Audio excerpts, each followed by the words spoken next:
Hey guys, this is Frank Yecker, and you're listening to Submission Radio. Hey, this is Rich Franklin. What's up, everybody? This is Chris Lieben. This is Diego Sanchez. Randy Couture. Alistair Overeem. Hi, this is Stephen Connor. This is Don Fry. Hey, I'm Phil, Mr. Wonderful Davis. TJ Dillashaw. You're listening to Submission Radio. Submission Radio. Submission Radio. Submission Radio. You're listening to Submission Radio. Welcome to another episode of Submission Radio. It's the 20th of May. Dennis Gradiff here with Kasper Rosalowski with another episode of Submission Radio ready to go. It is great to be back. We are locked and loaded, and we've got a very busy show. We've got a lot of action, and it is stacked and action-packed. I'm going to let you guys know who we've got on the show this week. As you probably already know by the title, Bas Rutten returning to Submission Radio. Can never have too much Bas Rutten. As always, we're going to be talking to him about the hottest topics in MMA and what's happening and get his thoughts on them. Luke Thomnas, another guy who we love chatting to about hot topics. He's returning to the show, so I'm super excited about that. Everybody knows who Luke Thomnas is. Two guys, not quite as prominent, but you should definitely know them and who they are because they're going to be very key components in a very big matchup that got rocked recently. Michael Bisping is taking on Luke Rockhold right now. We've got Javier Mendez, the main man behind AKA, and obviously Luke Rockhold's corner. We'll be chatting to him, I believe, first, and then Jason Parillo, we're going to be speaking to him more or less afterwards, and he is obviously the longtime trainer of Michael Bisping, and we're going to be speaking to him. So there's a lot of fun stuff, but wait, there's more, isn't there, Dennis? Yes, there is. We spoke about it last week, and we've got a very special segment where we're going to be answering your questions. That's right. You guys have sent us through your questions. We chose some of the best ones. We'll be going right through them. There's some real fun ones there. Can't wait to talk about it. Can't wait to break it down. And we also, speaking of fun, speaking of hot, we're going to be doing Tweet Kingz again this week. I cannot wait. If you guys don't know what it's about, it's a fun game. You can play along live with us, and we're looking forward to seeing your results. This is going to be a big, fun episode of Submission Radio Cast. Yeah, you better let us know how you did in the results. Let us know in the comment section below. If you're watching on YouTube, obviously comment on whatever you think. Give us your feedback. And if you want to hit us up on Twitter at SubmissionAUS, if you want to hit us up on Facebook at Facebook.com/Submission Radio AUS, I believe. I always forget that one. And with these fan questions, I'm super looking forward to them, but I already got to let you guys know we want to make this regular. So send all your fan questions.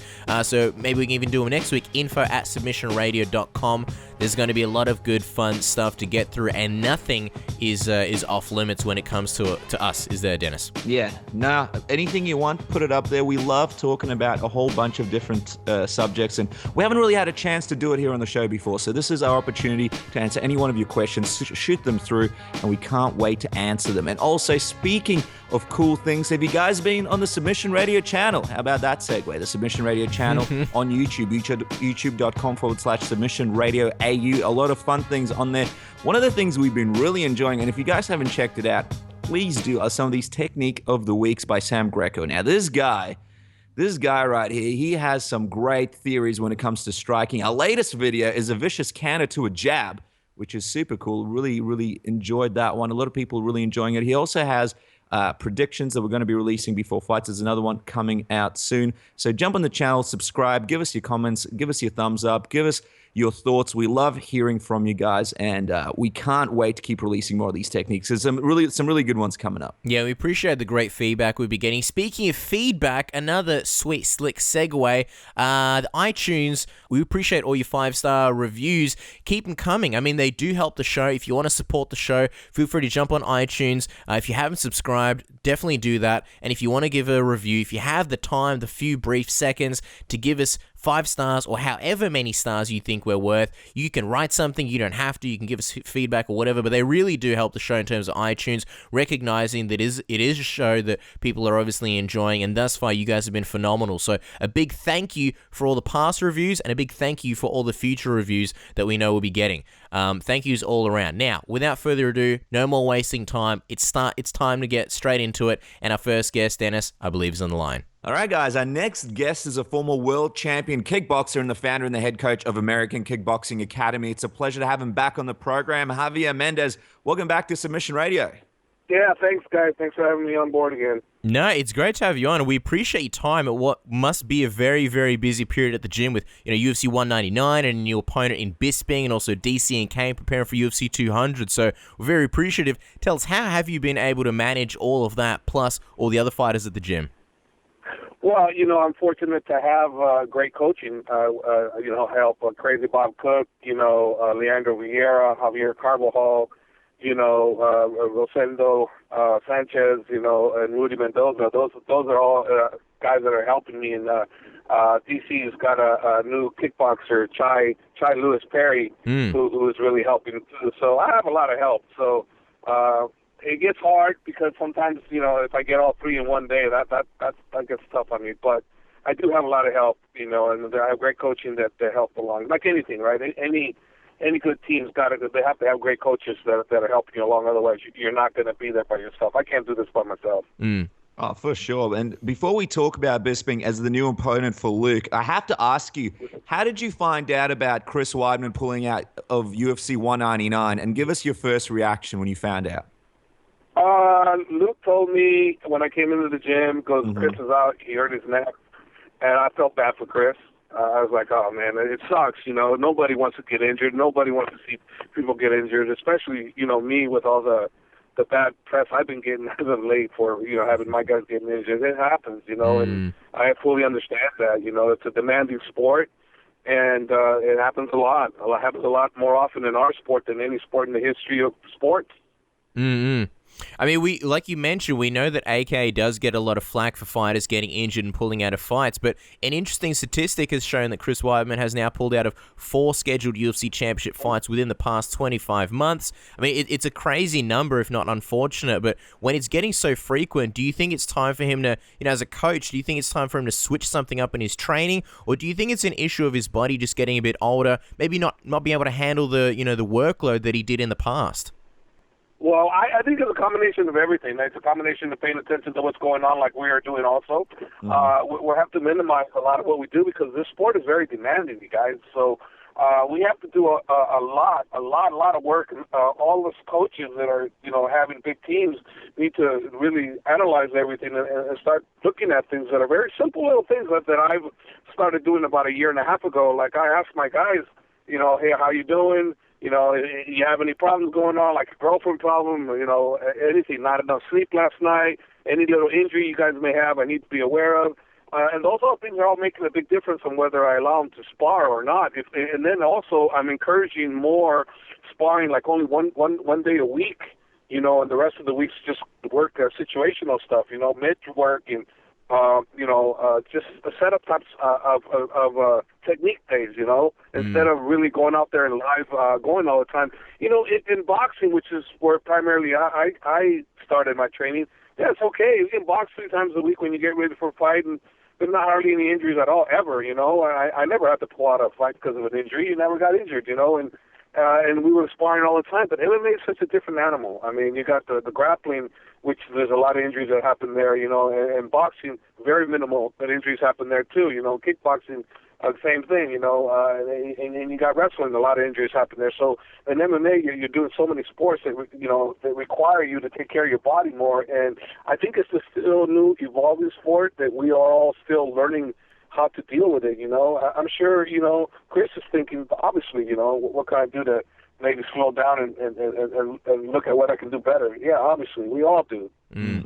Well, okay, let's discuss this new Bisping fight. There were a few potential options waiting in the wings. Jacare could not compete, but Uriah Hall, Derek Brunson, Tim Kennedy all put their hand up to fight Luke. Out of everyone, is Bisping your preferred option? And if not, who would you rather see get the shot?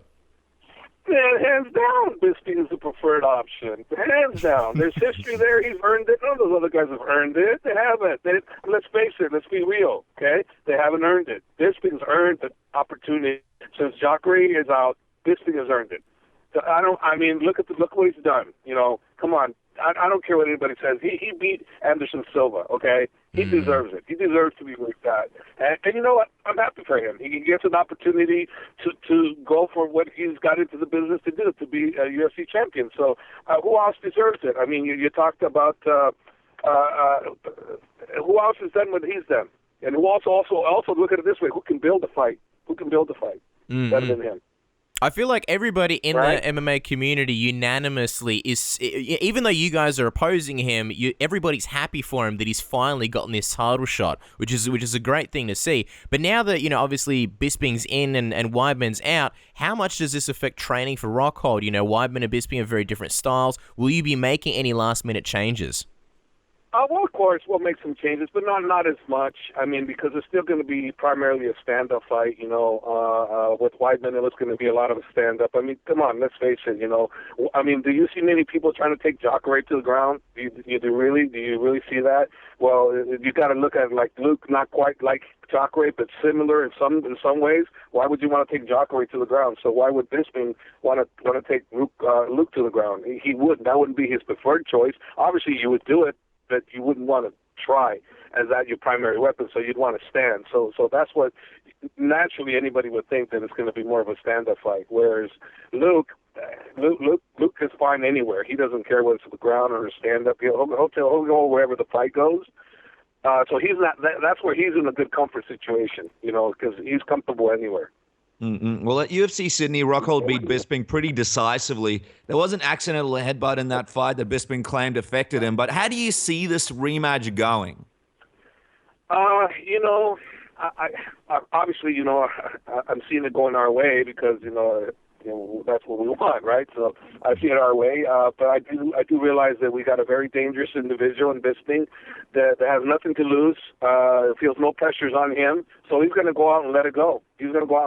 Hopefully he screws up, makes a tactical error that Luke can capitalize early, and then hopefully it'll be a short night. But, I always expect a long night, and I'm in for the 5 rounds, and that's what I'm expecting, a 5-round tactical type fight. I don't look at it as a war because Bisping is not going to stay and trade with anybody. That's never been his style. So this is more of a tactical type fight. It'll be an outside-inside fight type thing. And that I just got to keep my hats on for that because, he has gotten better. And hey, this is his one shot. We can't look at the old guys that with Luke did. This is not that guy. This is a different person. You guys have been around the game long enough to know that when you start thinking it's the same old guy, the new guy shows up and he cleans your clock. So Luke won't be making that mistake. Bisping is going to be taken very serious. You mentioned how he's got nothing to lose. Bisping, is possibly on one of his biggest career highs right now after beating Anderson Silva. What did you think of his win against Silva, and do you think that confidence from that win will make him even more dangerous of a matchup at UFC 199? Oh yeah, I think that's an exciting fight. I mean, there was some boo-boos there that were made, but man, that was an exciting fight, and I thought he fought great. It was a great fight. I enjoyed the fight. I really did, and I was happy for him. The great Anderson Silva. Of course, it's kind of sad to see a champion that as great as him, take a loss. But hey, it's also great to see a guy that's a young lion like Bisping came in with that attitude. I'm going to win. So it was awesome to watch him win. It really was.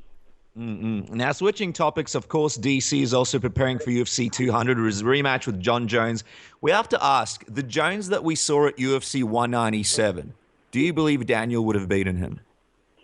Well, yes. I feel we would have had a big edge on that particular John. But, we can't look at that because that's not the Jones we're going to get UFC 200. We're going to get the best John Jones ever. But, hey, on the good side, too, if everything goes according to plan, John Jones is going to get the best DC ever. So they're both going to get the best they've both ever been. So the winner is not going to really have anything to complain about. The only difference that I see is that these guys still hate each other. So I'm not so sure that after the fight, that they're going to be cordial. I still think the feud still lives on. I would like it to be over, but I don't think it will be. I think it's going to go on again, and I think those guys are going to end up fighting again.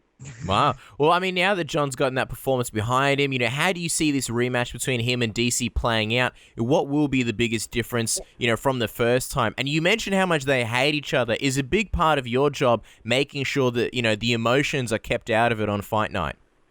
Yeah, myself and Crazy Bob Cook, our job is to make sure that we know DC inside and out. We're going to take care of them and cause things not to happen that would normally cause DC problems, and that's what our job is to do, mostly Crazy Bob, because Crazy Bob is really close to him, so there's a lot of points there where Crazy Bob comes into play. But I come in with the game planning with him, and we work strategize, and we work it all out. So this is going to be an entirely different game with the fight, this one in particular. Not like the last one. The last one, I personally think that DC let Jones get in his head, and then of course the fight itself, the magnitude of how big it was, that was a big thing to deal with too. So a lot of things got into play on that one. And also being, how great Jones is too. You can't forget that he's probably the greatest fighter, to ever walk, in MMA. So there's a lot of things involved in that, and I'm just looking forward to the new fight to watch how our game plan is going to work, and I really feel it is.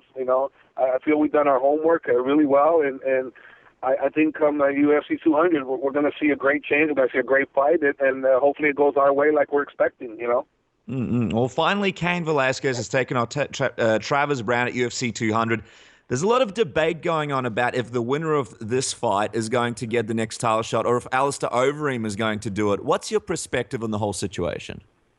Well, I'm going to be biased, of course. I would like for the UFC 208 to see Cain perform, against Travis Brown and make a judgment then. And if Cain performs like I expect, then I would hope that Cain would be in the running for the next title shot. But being that I don't have a crystal ball, and the higher ups do what they need to do for their business to keep running, they're going to make that decision on whether I like it or not. And does Overeem deserve it? Yes, he does.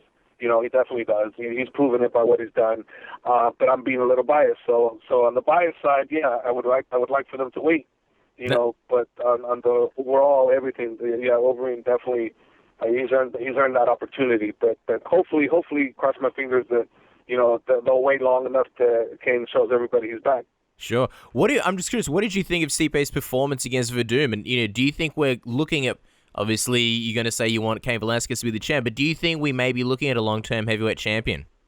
Well, I don't think so. I don't think we're looking at a long-term champion. I think that the next be Overeem or be Cain. I think that they're both 100% capable of beating him. So I see the heavyweight title division being exchanged again. The new Overeem that I've noticed now that I gained found respect for, I can see him sticking around because he can hurt you so many different ways now. But I don't think Miocic, outside of his boxing, is going to be able to deal with either Cain or Overeem personally. And he's a great fighter, don't get me wrong, but I just think he's not as versatile as Cain and Overeem are. Well, going back to Cain's fight now, how do you envision him beating Travis? And will we see him utilize the conditioning that he's known for and he wasn't quite able to show in his fight with Werdum? Yeah, obviously the cardio has been his number one thing, but he's well-rounded. So you're going to see Cain go out there and capitalize on whatever opportunity Travis gives him, whether it be a strike, whether it be a kick, whether it be a takedown. The only thing Cain has never ever went for is submission. So that's the one area that you probably won't see. Maybe it'll be a shocker and you will, but that's the one area that myself and Crazy Bob have never said it would be a good idea for him to attempt them when we had a dominant position rather than try for a submission and lose that dominant position. We've always been for the ground and pound because Cain's phenomenal at it. So that's one of the reasons why I say that maybe the submission is not the one area that we can look at for Cain to potentially do a finish. That makes a lot of sense. And if Cain does beat Travis Brown and ends up getting the title shot against Stipe, how do you see that fight playing out? How will Cain deal with Stipe's impressive footwork that's landed him finishes in his last couple of fights? Well, I see the Stipe versus Cain fight similar to what Junior. Both dangerous strikers, extremely dangerous. I just think that Junior had a little bit more in the arsenal. But Stipe is probably, I would say he's probably got better footwork. But like I said, Cain's well-rounded in every area. And unfortunately, we saw a Cain with no batteries, in Mexico City, and I take the blame for that because we didn't get there in time, and that's totally my fault. But I hope to never ever make a mistake like that. That was a stupid, reckless mistake, and I pay for that every time I think about it, or you guys bring it up. But that we should see a great fight between Kane and Stipe, because let's face it, Stipe's proven that he's one of the best, and he's capable of knocking you out from a short range, like what he did. He hit Werdum with a little short right on the second one where he hit him. The first one was a little longer. The second one was a short backing up, and remember, he was backing up as he did it. So there's some power and snap in his striking. So he's a guy to be very, very careful. I mean, if that time comes, I'm going to be doing my research, with Crazy Bob and all the gang on how we need to attack this one, because you just can't come in and think you're going to strike with the guy. You got to figure him out. All right, guys. Well, there it is. A very busy time at AK. Javier, thank you so much for taking some time to talk to us. Make sure to follow Javier on Twitter at AKJav. And also, for all the Australian listeners, make sure to check out Mike Swick's AKA Thailand. It's not too far away from Australia and offers excellent training. So make sure to check it out. Javier, thank you again for coming on the program. All right. Thanks, guys. Thanks for having me on again.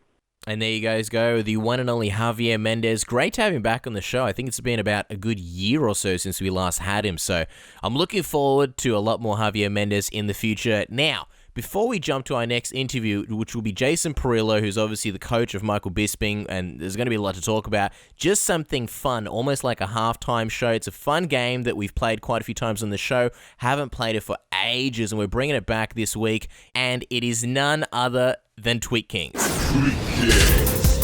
Alright guys, Tweet Kingz, very, very simple game, very, very simple concept, and you guys can play along wherever you are. I think most of you guys listen to the show probably at work, so if your boss isn't looking, feel free to play the game. Basically, Dennis and I, we're going to pick a couple of fighters or MMA personalities, whoever, and we're going to be comparing who is the more active tweeter. So the game is not about who's got the more followers, it's who tweets more, because, well, I think that's a little bit harder to pick. So, pretty simple stuff. Dennis, if you're ready, go for it. If I've forgotten to explain anything, fill the listeners in. Oh, there's a point system as well, isn't there, Dennis? Yeah, there's a point system. So here, we're playing for all of it. So every time we get it right, we get 1 million points. The winner ends up with the most points. Today we'll be going through 2 rounds each. Actually, you know what? Let me just correct you there. I think the first... Well, normally we do 3 each, and it's what, a half a point each time we get something right, and then the last one's 1 million points? Yeah, that's right, actually. I think I got a bit excited there. So what do we want? All right, we'll do the 1 point for the first round. And then 1 million for the second one. How about this? 10 million for the last one. Why not 100 million? What about 1 billion? All right, 1 billion points for the last one. So the half point and then 1 billion for the last one. This is going to separate the men from the boys. That's right. So let's jump into the first one I got for you here, Cass. Mm-hmm. The 2 men in question. Mm-hmm. It's happening all over the news, so I'm going to give it to Luke Rockhold and Michael Bisping. It's a tough one. Who do you think? No, I don't think that's tough. I think you've given me an easy one. All right, so if the question is who tweets more, I would probably say, well, Michael Bisping's obviously been doing this for a lot longer. If I had to guess, Luke Rockhold is a pretty savvy cat, but I would still say Michael Bisping has had a Twitter account for longer than Luke Rockhold.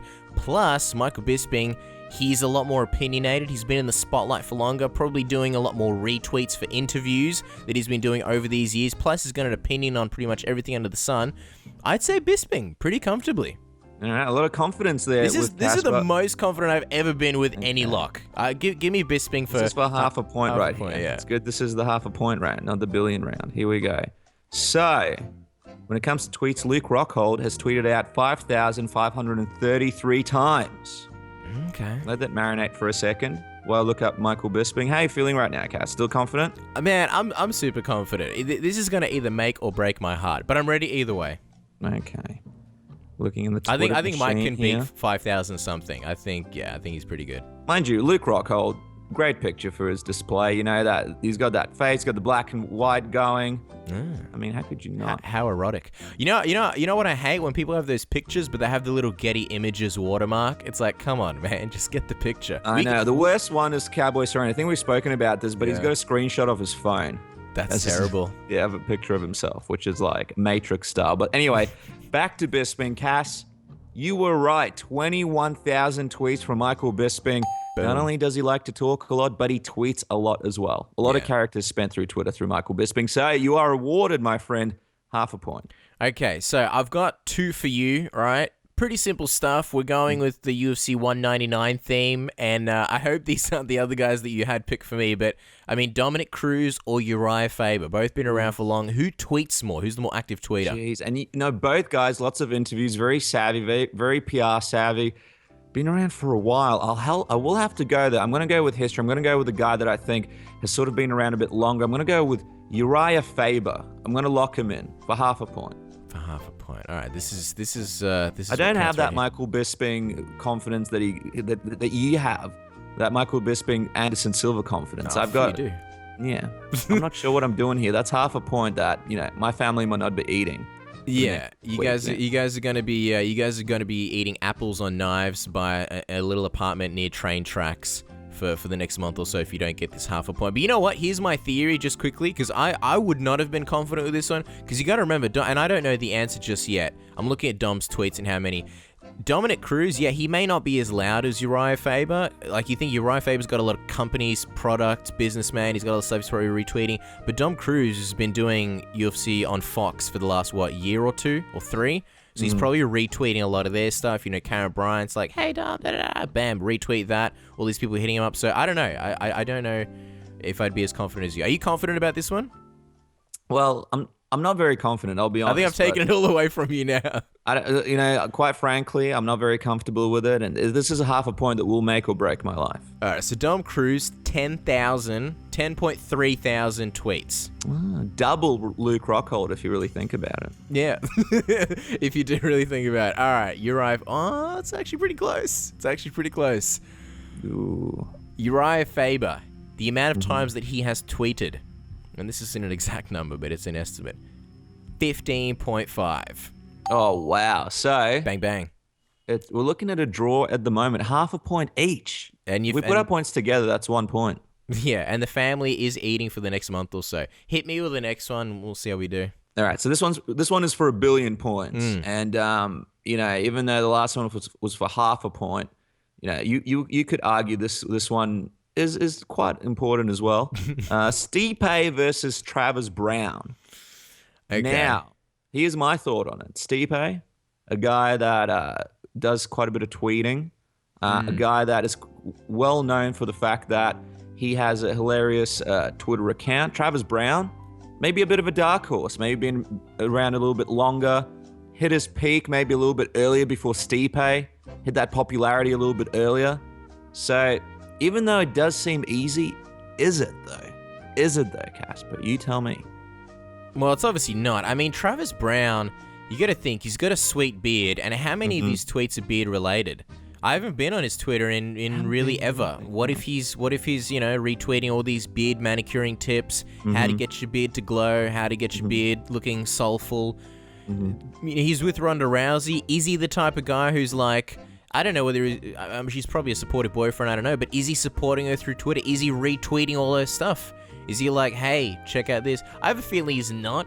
I feel like it's an unfair Twitter relationship. Like, I feel like Ronda Rousey is retweeting a lot of his things. But maybe he wouldn't do it back? Yeah, I feel like he's playing it cool. He's like... And I feel like this will create issues in their relationship in the future. I do that with my girlfriend all the time. I give her a like, I give her no comments on Facebook. She puts up a picture of me, I'm just like, whatever.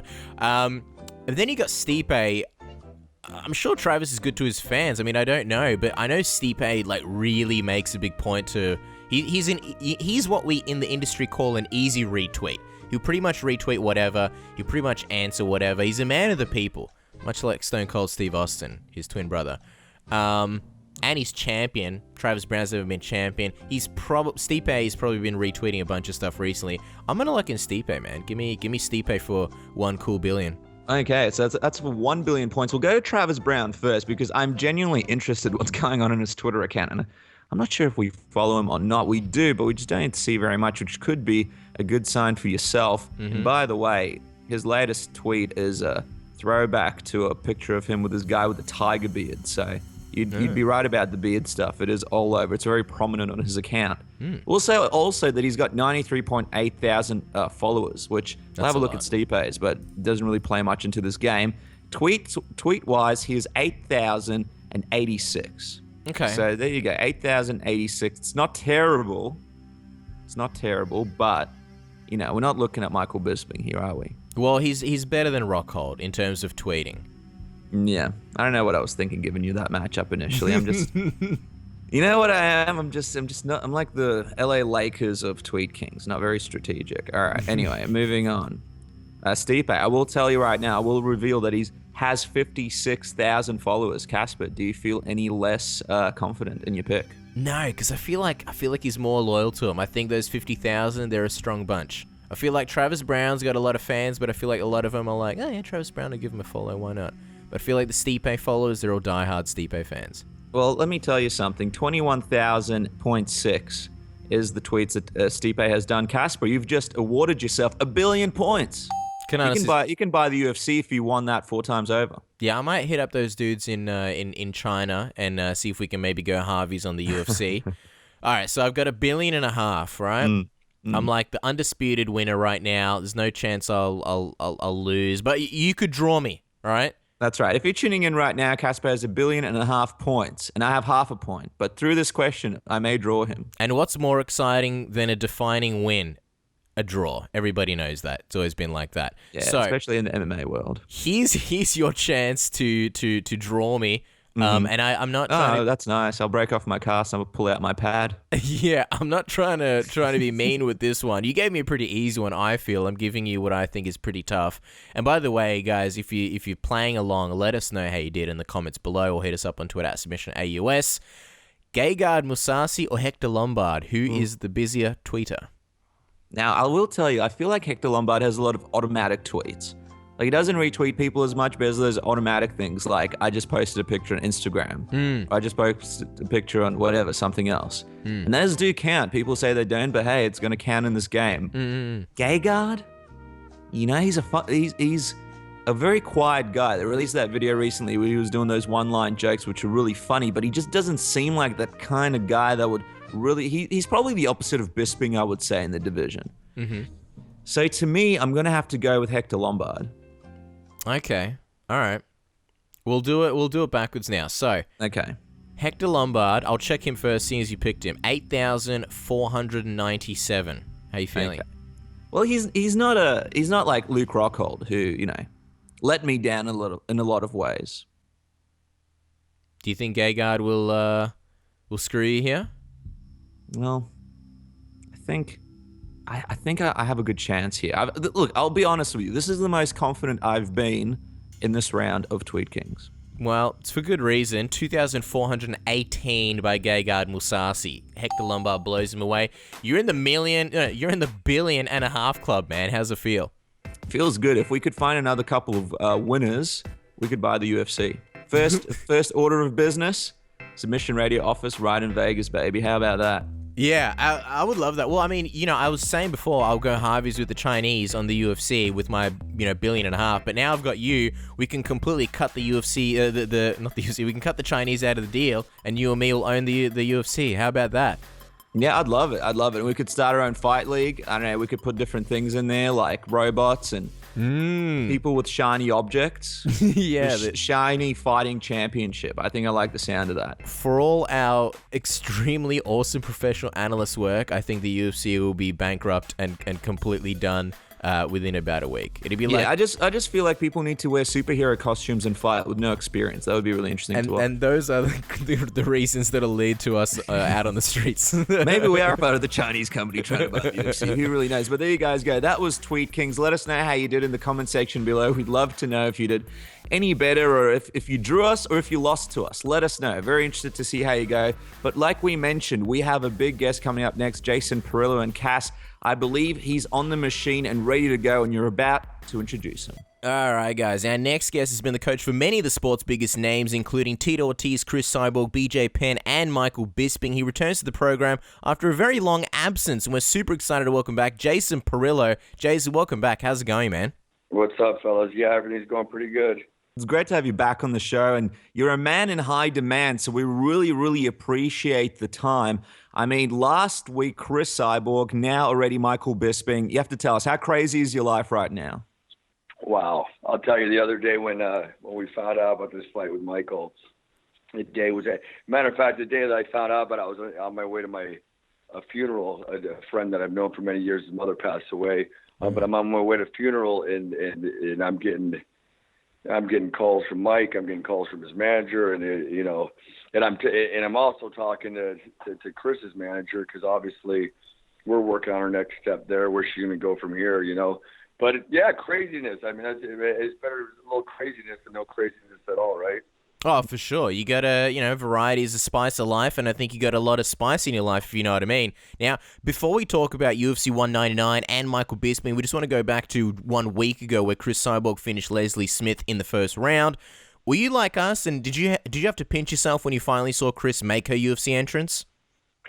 I was excited for her. I mean, I knew I've always visualized her being there. She's always visualized herself being there. I knew she was going to be there. I mean, you can't keep her out. She's, as what you guys saw, she's something to watch. She's a special fighter, and she can draw attention all over the world. I mean, she's really fun to watch. And I said it years ago. She's a Mike Tyson of MMA. I mean, females.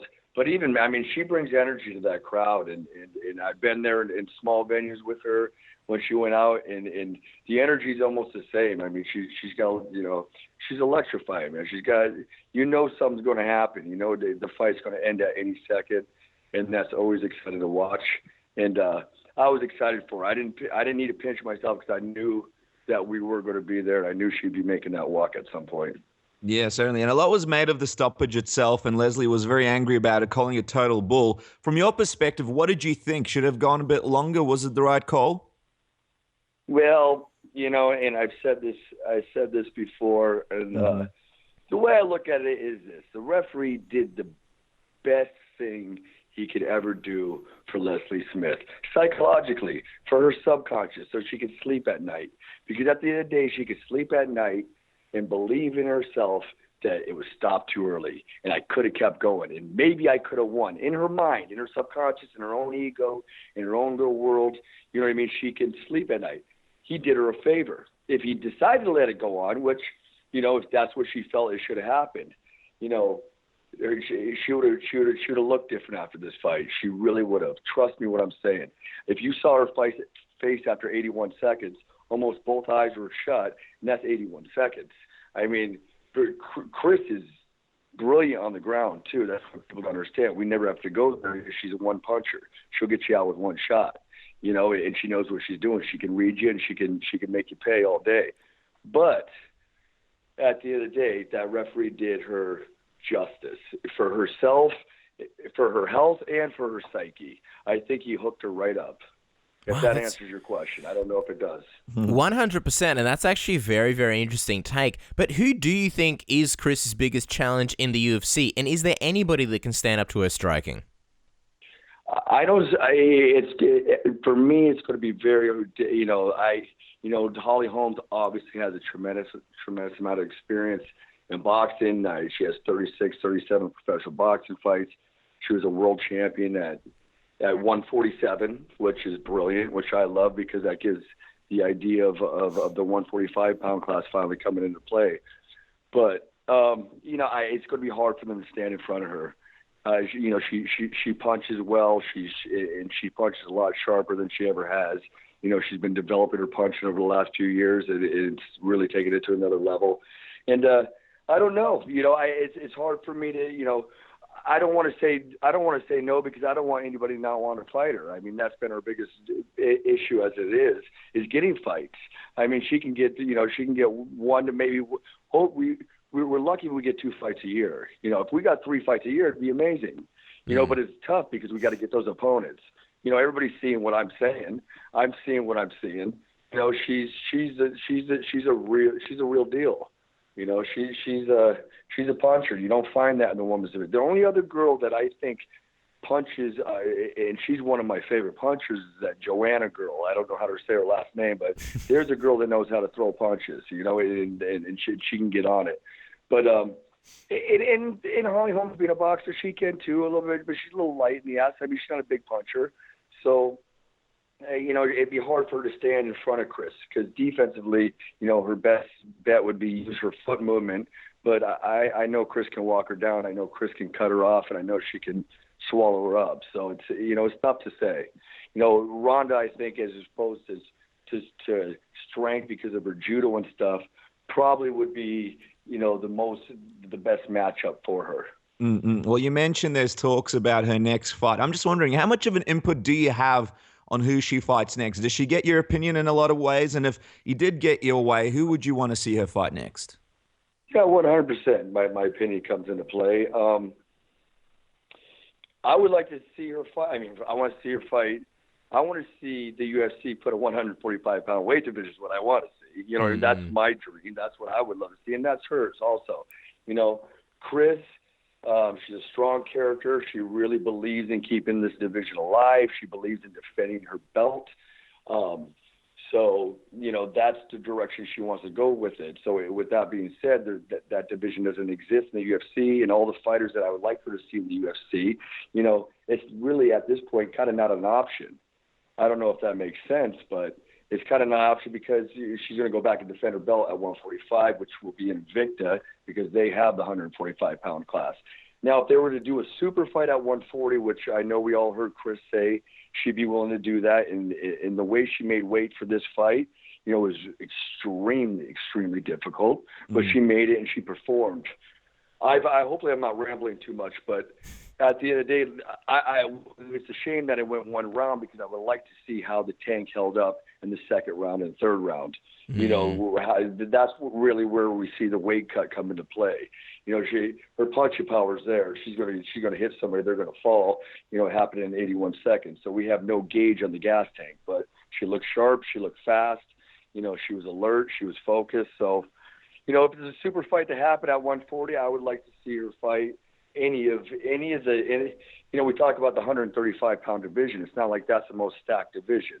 Ronda's fought Miocic twice, almost three times. So you're looking at Miocic, Ronda, and Holly really, floating up to the top three. And I like to see her fight any one of them. Just because it'll be, if you're going to have a special fight like that at 140, you might as well make it with, the top women in that sport, and in the company. Well, I was going to say, you're talking about these super fights. I mean, the fight they're talking about is possibly Germaine de Randamie at UFC 201. Cyborg is pretty adamant that she's going back to Invicta to defend that belt. I mean, is Germaine sort of not on a radar? If you could have it your way, would you be interested in her fighting that fight? Or is it a case where the cut to 140 is so difficult that Cyborg's kind of outlook is, look, if it's not a big money fight, if it's not Ronda or Miocic, I'm not putting my body through that. I'm not going down to 140 for someone. I'm sorry, I didn't mean to cut you off, but That's all right. it's that common sense right there, what you just said. I mean that only makes sense. I'd imagine, I'm not the manager, but where you're thinking, what they're thinking about trying to generate the most money they can for Chris, obviously that would make more sense. The girl I know you're talking about, the name was sent to me. I didn't look her up. I didn't have a chance because I knew that she had already not planned on going that direction in defending her title. But she's not on my radar. She will be. I mean, she'll be on Chris's radar too. I know she has a tremendous amount of kickboxing fights, right? Is that the same girl we're talking about here? Yeah. Yeah, I'm sorry to sound ignorant on that. Just names are shitty with me. That's all right. But yeah, I mean, she will be. Whoever's there. I mean, Chris, at this point of her career, she's got to be willing to fight anybody. Really, it's just got to make sense business-wise for, her team, So at the end of the day, she did all this work leading up to this point. She doesn't want to, she's not going to whore herself out. Part of my French, but why would you do that? You've been working your whole life. You've been working not only physically, but psychologically, getting fucking beaten down for many years. You know what I mean? And getting, there's been a lot of negative stuff thrown her way, and now she's arrived at least into some type of mainstream audience. And, she wants to get paid for it, and God bless her for it. I mean, it makes sense. Final question on Chris before we move on to the crazy news that's happened this week. You mentioned the tough weight cut. How many times do you think she could make it down to 140? Is this because a lot of people are looking at this as, look, she'll just keep making her weight cut, keep going down to 140, and keep having these super fights. But from the way you made it sound, I mean, this weight cut seems really difficult. How many weight cuts do you think she can actually do to 140? Well, You know, that's a tough question. You know, I mean, everybody's different, obviously, and I'm not your nutritionist, but you know, through my experience in the fight game, it really depended on. It depended on, I mean, she got down there, right? She got down there, she performed, and it goes back, it's a difficult question to answer because, again, I didn't see the way she was performing in the 10-minute fight, in a 15-minute fight, in a fight where she has to go the long haul, where she has to go 25 minutes. You know, you could be flat as a drum, have a heavy hand and hit somebody, they go to sleep. I'm not saying she was fatigued at all. She didn't. She looked sharp. As a matter of fact, her eyes were clear on the weight cut. You know, she looked great. You know, it's a very difficult question to answer, only because, you know, obviously answering that question kind of would mess with her business of this whole situation too. But also, it's, as a coach, it's hard for me to gauge because I didn't see her go a little bit later. You know, Chris, like I said, will cut off her arm, you know, if she has to. If she commits to something, she's going to do it. But right now, she doesn't want to commit to anything unless the numbers make right. You know, and I understand where she's at with that. I mean, you know, this women's fighting, you know, you know, if we're talking about somebody, a man with 30, 40 fights, like, you know, their payday is here, you know. It's the same thing for him. Chris Cyborg has 16 fights now, 15, 16 fights now. That's more than a lot of girls. I mean, Ronda's got 11 or 12. You know, Misha, I think, has got more than that, but more than Chris. But you know, she's been a champion for 10 years. It's time to get paid, right? I mean, you know, that's where the sport. You know, that's where the game. You love to fight and you love to be a fighter, but you got a future. You know, and you're gonna have you're gonna want to have to take care of your family and the whole 9 yards for the rest of your life. So, as far as making 140, she wants to make that type of sacrifice. You know, it makes sense to do it for the right amount of money and the right opponent. Makes a lot of sense. All right, so let's talk about the big news. Chris Weidman withdraws from UFC 199. Jacare is the front runner as the replacement. Did you expect Michael Bisping to end up getting this title shot?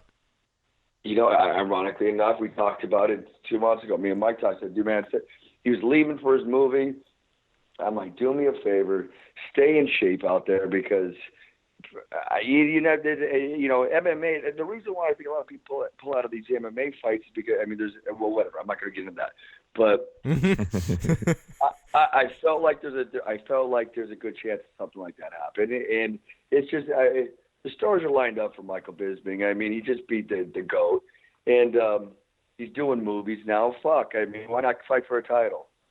Yeah. Well, the big thing is he is filming a movie, Triple X. The question is, how good of a shape was he able to stay in? Do you know? Were you keeping in touch with him? Were you able to find out from him? And what kind of instructions did you give him to stay in shape? Because obviously he doesn't really have any training partners around. Was it pure treadmill type work? Was it running? What kind of instructions did you give him to stay in shape while shooting the movie? Well, you know, let's be honest. I don't know what kind of time. I mean, usually when I do movies and I'm trying to train at the same time, fucking, I usually, you know, I'm being sarcastic, but he's doing a movie. I mean, what can he do? He's going on the treadmill. You know, he was doing maintenance probably to stay, you know, for the most part, stay lean. We didn't think we were probably fighting to August, realistically. You know, there was no thought, you know, it's a different type of training when you're exercise compared to actual training is a whole different ball game, you know, but, and I say it with Mike and I say it to his face and I said it earlier to him too, and there's a lot of truth to this. And people get sick and tired of hearing me say how mental it is, but fighting is very mental. And Mike comes in the gym on the first day of camp, 3 months. We usually start 3 months before the fight. He comes the first day, 3 months, maybe sometimes 2, and sometimes 10 weeks, whatever it is. But he comes to the gym. He performs at the same level, same amount, same minutes, same amount of rounds, same amount of output. He performs that same way as he does the last hard training of camp. All right, so that's just Michael. Michael's got this work ethic, and he does not know how to work extremely hard, you know. And I say it, he's got a resting heart rate of 35 beats a minute. You know, that's a gift he's got. You know, am I worried about his exhaustion of him getting tired? Of course. Who wouldn't? Of course I worry about it. Do I think that he did the right things out filming Triple X, hanging out with Van Diesel and that type of shit? You think I think he was out there getting sharp for a fucking world title fight? Fuck no, he wasn't. But Michael's got a tank that can go 25 minutes. He's trained his last 6 fights. He's prepared for a 5-round fight. His last 6 fights in a row have all been prepared for it. He knows how to go 25 minutes. He's got the mind for it, and he's got many, many years of doing this. This is what he's been training his whole life. I know he put this up on his social media. I've been training my whole life. And he's exactly right. He's exactly right what he's saying. And do we want a full camp? Do we wish we had the 3 months to 10 weeks? Of course we do. But do we think we would have got a shot anytime soon? I don't know. It doesn't look that way. When you start putting all the pieces of the puzzle, Jacare, Weidman going to surgery, he's going to heal, he's going to get a rematch. There might be a trilogy. So Joe Blow might come in. Somebody might get hurt. Anderson Silva might come in. There's a lot. Mike's been playing this fucking game for years, and he hasn't got a shot yet. So, the company calls him and says, hey, here's your shot. 2 weeks, 2 days, 2 hours. He's got to take that, So what are we going to do? And he's going to win it.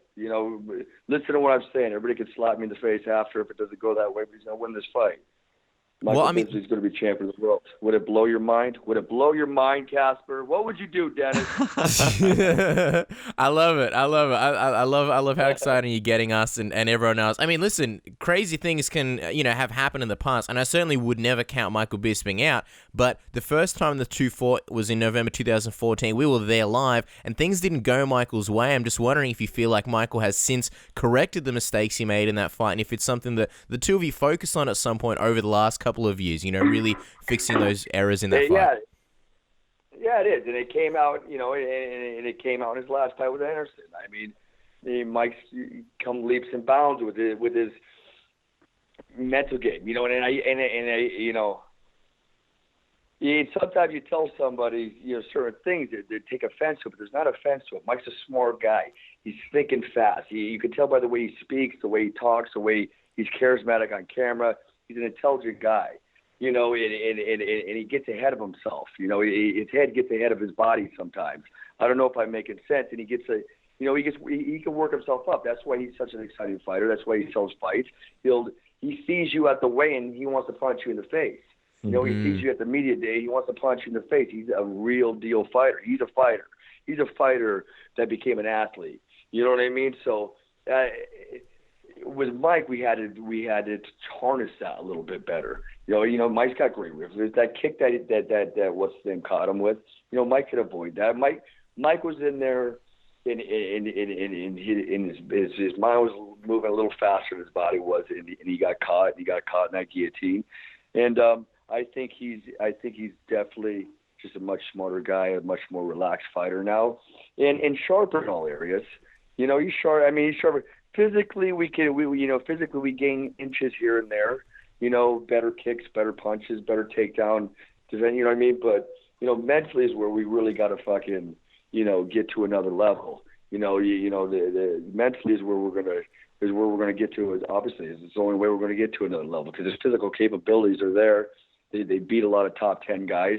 But we want to be able to beat the best. The best guys out there, their mind's there. You feel me? You know what I mean? I'm saying that's what separates the champions from the rest of the guys. So I think Mike's got his mind to where he's got a championship mind, and the goal is to prove it. Obviously, June 4th. Well, June 4th, he's going to face Luke Rockhold, who's a great striker and also very dangerous on the ground. Jason, give us the weaknesses. Where do you see the weaknesses in the current champ, and how do you see Michael Bisping beating Luke Rockhold? Well, obviously, I say Luke Rockhold's one. I think he's one of the best out there. In all divisions, and I say that in Luke Rockhold, I know, and Luke Rockhold's always been very, very kind to me. He's very, but his part of it, and I'm going to go a little on the mind game here with this, and I don't want to. Obviously, your coach and the fighter goes, "Hey, I don't want to give you our game plan," and I don't want to, blase, but. Where is the game? We got 2 weeks to go prepare for a fight. We got to go, We got to stay sharp like we did in Anderson. He avoided a lot of Anderson's bullshit.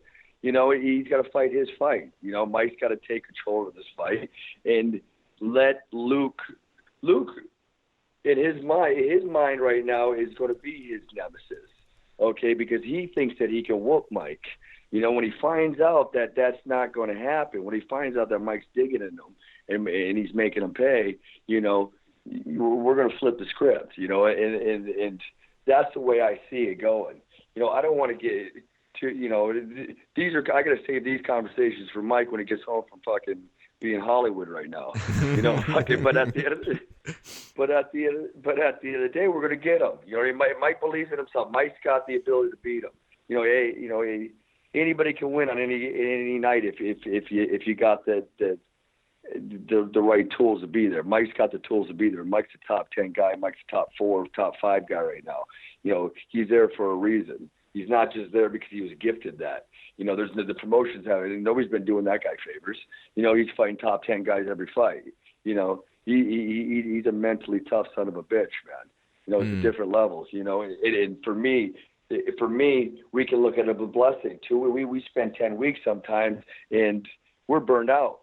But Mike needs to do it. Mike's mind needs to do it. Work that hard that time. He's gonna be fine. Mike's gonna give Luke a shock. Jason, we love speaking to you, man. We could talk to you all day long, but we are running out of time. So before we let you go, the final question, the big one, what's the official prediction? How does Michael get it done against Luke Rockhold at UFC 199 to get his hand raised as the new champ? Axe kick. Axe kick? That's a very succinct prediction. I mean, the odds on that would be very good, guys. So go off to your TAB, go off to your betting books, put some money on the axe kick. Doesn't work out, blame Jason. That be amazing? Great, Jason. Well, look, wouldn't that be amazing? Well, I mean, imagine it came true. I'd feel stupid for not putting money on that. Yeah. But Jason, thank you so much for your time. We know you're a busy man. You also have BJ Penn coming back soon. So I have to get you back on the program and talk some more after this all happens. Guys, check out Jason Parillo at ParilloBoxing.com. I mean, the guy is top of the line, has so many great clients that he's worked with, so much knowledge. Make sure you get in touch with him. He's just one of the top guys in the industry. And also go on Instagram at Parillo Boxing. Check out what he's been up to. Check out some pictures. I mean, there should be a lot of great stuff to check out leading into these fights. Jason, again, thank you so much for your time. Hey, Casper, Dennis, always great talking to you. Left hook, by the way. I'll talk to you guys later, man. Hi guys, it's Joanna Jędrzejczyk, UFC strawweight champion. Listen to Submission Radio. All right, guys, our next guest is a UFC Hall of Famer, a former UFC heavyweight champion, and a pioneer in the MMA world. You may also know him from his great work on Inside MMA and his awesome podcast, Rutten and Ronaldo. Very, very good. It's a pleasure to welcome El Guapo Bas Rutten back to Submission Radio. Bas, welcome to the program. I'm very welcome, man. I'm happy to be here. It is always a pleasure to have you on. Now, we know it was a little bit early in the week, but we just wanted to wish your wife Karen a happy birthday. Tell us, how did you celebrate the big occasion? And we know you're a beast in the kitchen. Any fancy cooking this time around? There was no fancy cooking around. Boss was in bed, and I had my fourth neck surgery. So and that week was actually a pretty painful week for me. So I couldn't walk, I couldn't stand. So I had to lay in bed, and then she had to actually take care of me. So now I'm returning the favor. We went out a couple of times, to dinner and stuff like that. Okay, so you went out a couple of times. So it's like you owe her two, really. You don't owe her one, you owe her two. But more to the point, what exactly happened with your neck? We didn't know you were due for another neck surgery. Just a weird thing. I was just I was yawning and stretching at the same time, and I heard a pack underneath my shoulder blade, which is the place I always said in the beginning that all the problems come from with my neck. Really weird. And right away I lost strength again in my hand, and my whole arm was numb. So I went to the doctor, and apparently the T1 and T2 discs they were out of line, and a bone chip was in the middle. So when I stretched, that was probably the bone chip that hit the nerve, and it hurt. So when they took it out, it was good. The nerve jumped back up 30%. I was this morning with the doctor, and he showed me the results. Even my spinal cord improved 20%, and then 30% in nerve action. So it's a good sign. Yeah, well, that's good. That's good. You got to avoid getting tired, Bas. No more yawning, okay? We don't need any more surgeries. But let's get... Is that the weirdest thing ever? I mean, you're yawning, you're stretching out, and I'm breathing in, and then, you hear this snapping sound. Same thing. Who has that? Same thing happened to me once, actually. I was supposed to play a game of basketball for my university team, and I did that in bed, and I did something really bad to my back, and basically no one ever spoke to me again. No one believes you. I mean, when you're Bas Rutten, you're one of the toughest men alive. People believe you, but when you're 19, 20, back in the university days, no one's going to believe that you hurt your back yawning. So there you go. No one wants to talk to me. If anyone's listening to the show from that squad seat, happened to Bas Rutten, come on, give me a call. It happened. I believe you. I'm with you. I'm behind you. You can tell them that. Yeah, that's right. If they've got any issues, and they've got some tickets to go to LA, we'll send you over there. You can sort them out for us, Bas. But let's talk about the big news that happened this week. UFC 199, obviously now Michael Bisping versus Luke Rockhold, a rematch. Number 2, Bisping would say it's fight number 3 because of the sparring session that they had in the gym that he believes that he won. Want to get your reaction to this matchup, Bas. Is this the one that you wanted? I mean, Jacare was supposed to go in there, but they checked him out, and he wasn't healthy enough. Are you happy with this matchup for Rockhold at UFC 199? Yeah, no, I'm happy for it. I think Bisping did a really good job last time against Anderson Silva. I believe he truly won that fight. I said it even before the verdict was there. He got 3 rounds. That was it. Mm-hmm. So, it's going to be a very tough fight, this one. But yeah, like you said, Jacare would have been great, but he can't. So the next guy, and who was right away on Twitter saying, I would love to do it, Bisping, and I'm all for it. This guy's always in shape, great shape, always pushes the fight and the action, and that's what he really is going to need to do against Rockhold. Rockhold is just a complete animal. He's good everywhere, striking ground, everything. He's solid. So it's a hard guy to beat, but Bisping had done crazier things, like beating Anderson Silva. Yeah, I mean, the other thing is it's good to see Bisping finally get that title shot after so many years of having that title elude him, and to finally see him get it. It is a bit of a bummer, though, that it is under these circumstances, because you got to assume that he'd want more than 2 weeks to prepare. If he's going to beat Luke Rockhold, how do you think he does it? Oh, it's got to be a stamina thing. That's the thing. Is he in great shape? That's the thing. If he beats him, it's probably going to be a decision victory. And if it goes to a decision anyway, I truly believe that they should give him a rematch and give him a full training camp. If it goes to full distance and he would lose. Would you? Yeah, it's one of those things. Sorry, I was going to say, were you thinking immediate rematch? Yeah, because this is the thing. He did step up, right? I don't know how long it's going to take for Weidman. Weidman, at least, it's going to be 6 to 8 weeks. Well, what he was hoping for that, he told me. He said, hopefully, with 6, 8 weeks, but if it's 6 weeks out, then the training starts. So he's going to be out for a while. So, it would be good. Maybe Jacare is going to, I know he's going to be there, but if this goes to a decision, if Rockhold cannot put him away, I think he deserved the rematch right away. Well, let me ask you on that point there. Do you think Weidman does deserve an immediate rematch when he comes back? I mean, a lot of people weren't very happy that he got an immediate rematch. Me and Casper, we're not big fans of immediate rematches in MMA. I think it takes away from the person that beat the person originally, and a lot of people sort of get sick and tired of the same matchups. Would you like to see Weidman possibly fight someone else? I mean, Jacare, like you mentioned, is in line there. I with Weidman, I don't know Weidman personally, so I'm a little biased as well. But I do know that once he stepped in that cage with Rockhold, that was the first thing that I told my friends here. I said, it doesn't look good. He doesn't look good. I don't know what. I saw something, and he wasn't. He was a different guy. And I talked to him while we were texting back and forth yesterday. And he said that he was so bummed. He was really in the best. Everything, mentally, physically, everything was going really, really well. He felt so strong. And now this thing with his neck happened. So I believe in rematches when they're very close. The Frankie Edgar wars, when it's 5 rounds, it's very close, could have gone either way. Then I believe, rematch is in place. Normally when somebody gets stopped, I wouldn't say it. But in the case with Weidman, and the things he did and never was beaten before. And you could tell he was off. There was something going on. I said, okay, let's give him a rematch. I was okay with that one. I'm wondering, how do you know Chris Weidman? Obviously, he comes on Inside MMA. Do you guys sort of have a relationship outside of that? Do you guys, do you and Chris Weidman hang out on the side? No, we don't. I just know him through a buddy. Okay, Kevin James knows him also. They put on these fighters with him, and they live in the same town. So they hang out a lot. And when I'm with Kevin, a couple of times a year, I go there for like a week or so. And then, of course, he's always there. And bowling. He has a bowling alley downstairs, Kevin. It's hilarious. Everybody's bowling. Nice. Oh, wow. Okay, just quickly before we move on, who's the winner here? Bas Rutten, Kevin James, and Chris Weidman go bowling. Who's coming out on top? I'm on top from the bottom always. The thing, but the problem with me is I have to do it left-handed. I cannot do it with my right hand. I have my right hand, so I have to throw with my left hand, and I'm starting to get the hang of it, But I cannot do what they what they do, throwing in a curve. I can't do that, man. With my left hand, I need more practice. The couple of days that I'm there, and it's not like when I'm there that I'm bowling the whole time because he's got these ATV four-wheelers and he's got 12 acres and hills and sand and trees, So I'm on those things. I'm blasting. I'm trying to set the record on the thing on the grass. I didn't put the record. The record was a guy, but he's like 50 pounds lighter than me. He did 64. I did 63 miles an hour. Wow. On a short, that's a short part of grass. So it's a lot of fun, man. Going in the hills with those four-wheelers.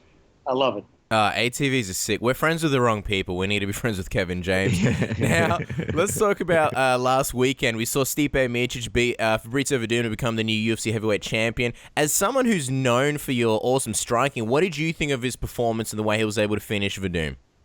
I thought it was awesome. There's not a lot of fighters on the planet who can box backwards. When you go at boxing, look at boxing, De La Hoya always popped up for me, who was a guy who could move backwards and still connect. Actually, Chuck Liddell did that pretty good as well. Yeah. Stipe Miocic with his boxing background, that was just on the money. He was so calm, so relaxed, kept him constantly on the outside of his reach. I don't know why Werdum did it. I have a few theories. Maybe that punch that he just got hit with was a really hard punch, and maybe he was dazed, and maybe he was afraid that Miocic thought that, maybe he thought that Miocic saw that he was dazed, so he kind of bluffed himself forward, here, I'm coming for you, I'm not hurt, here I am. A lot of guys do that, I did that, those kind of things, but sometimes that might backfire, of course. Or he thought, because he nailed Miocic as well, that he rocked him.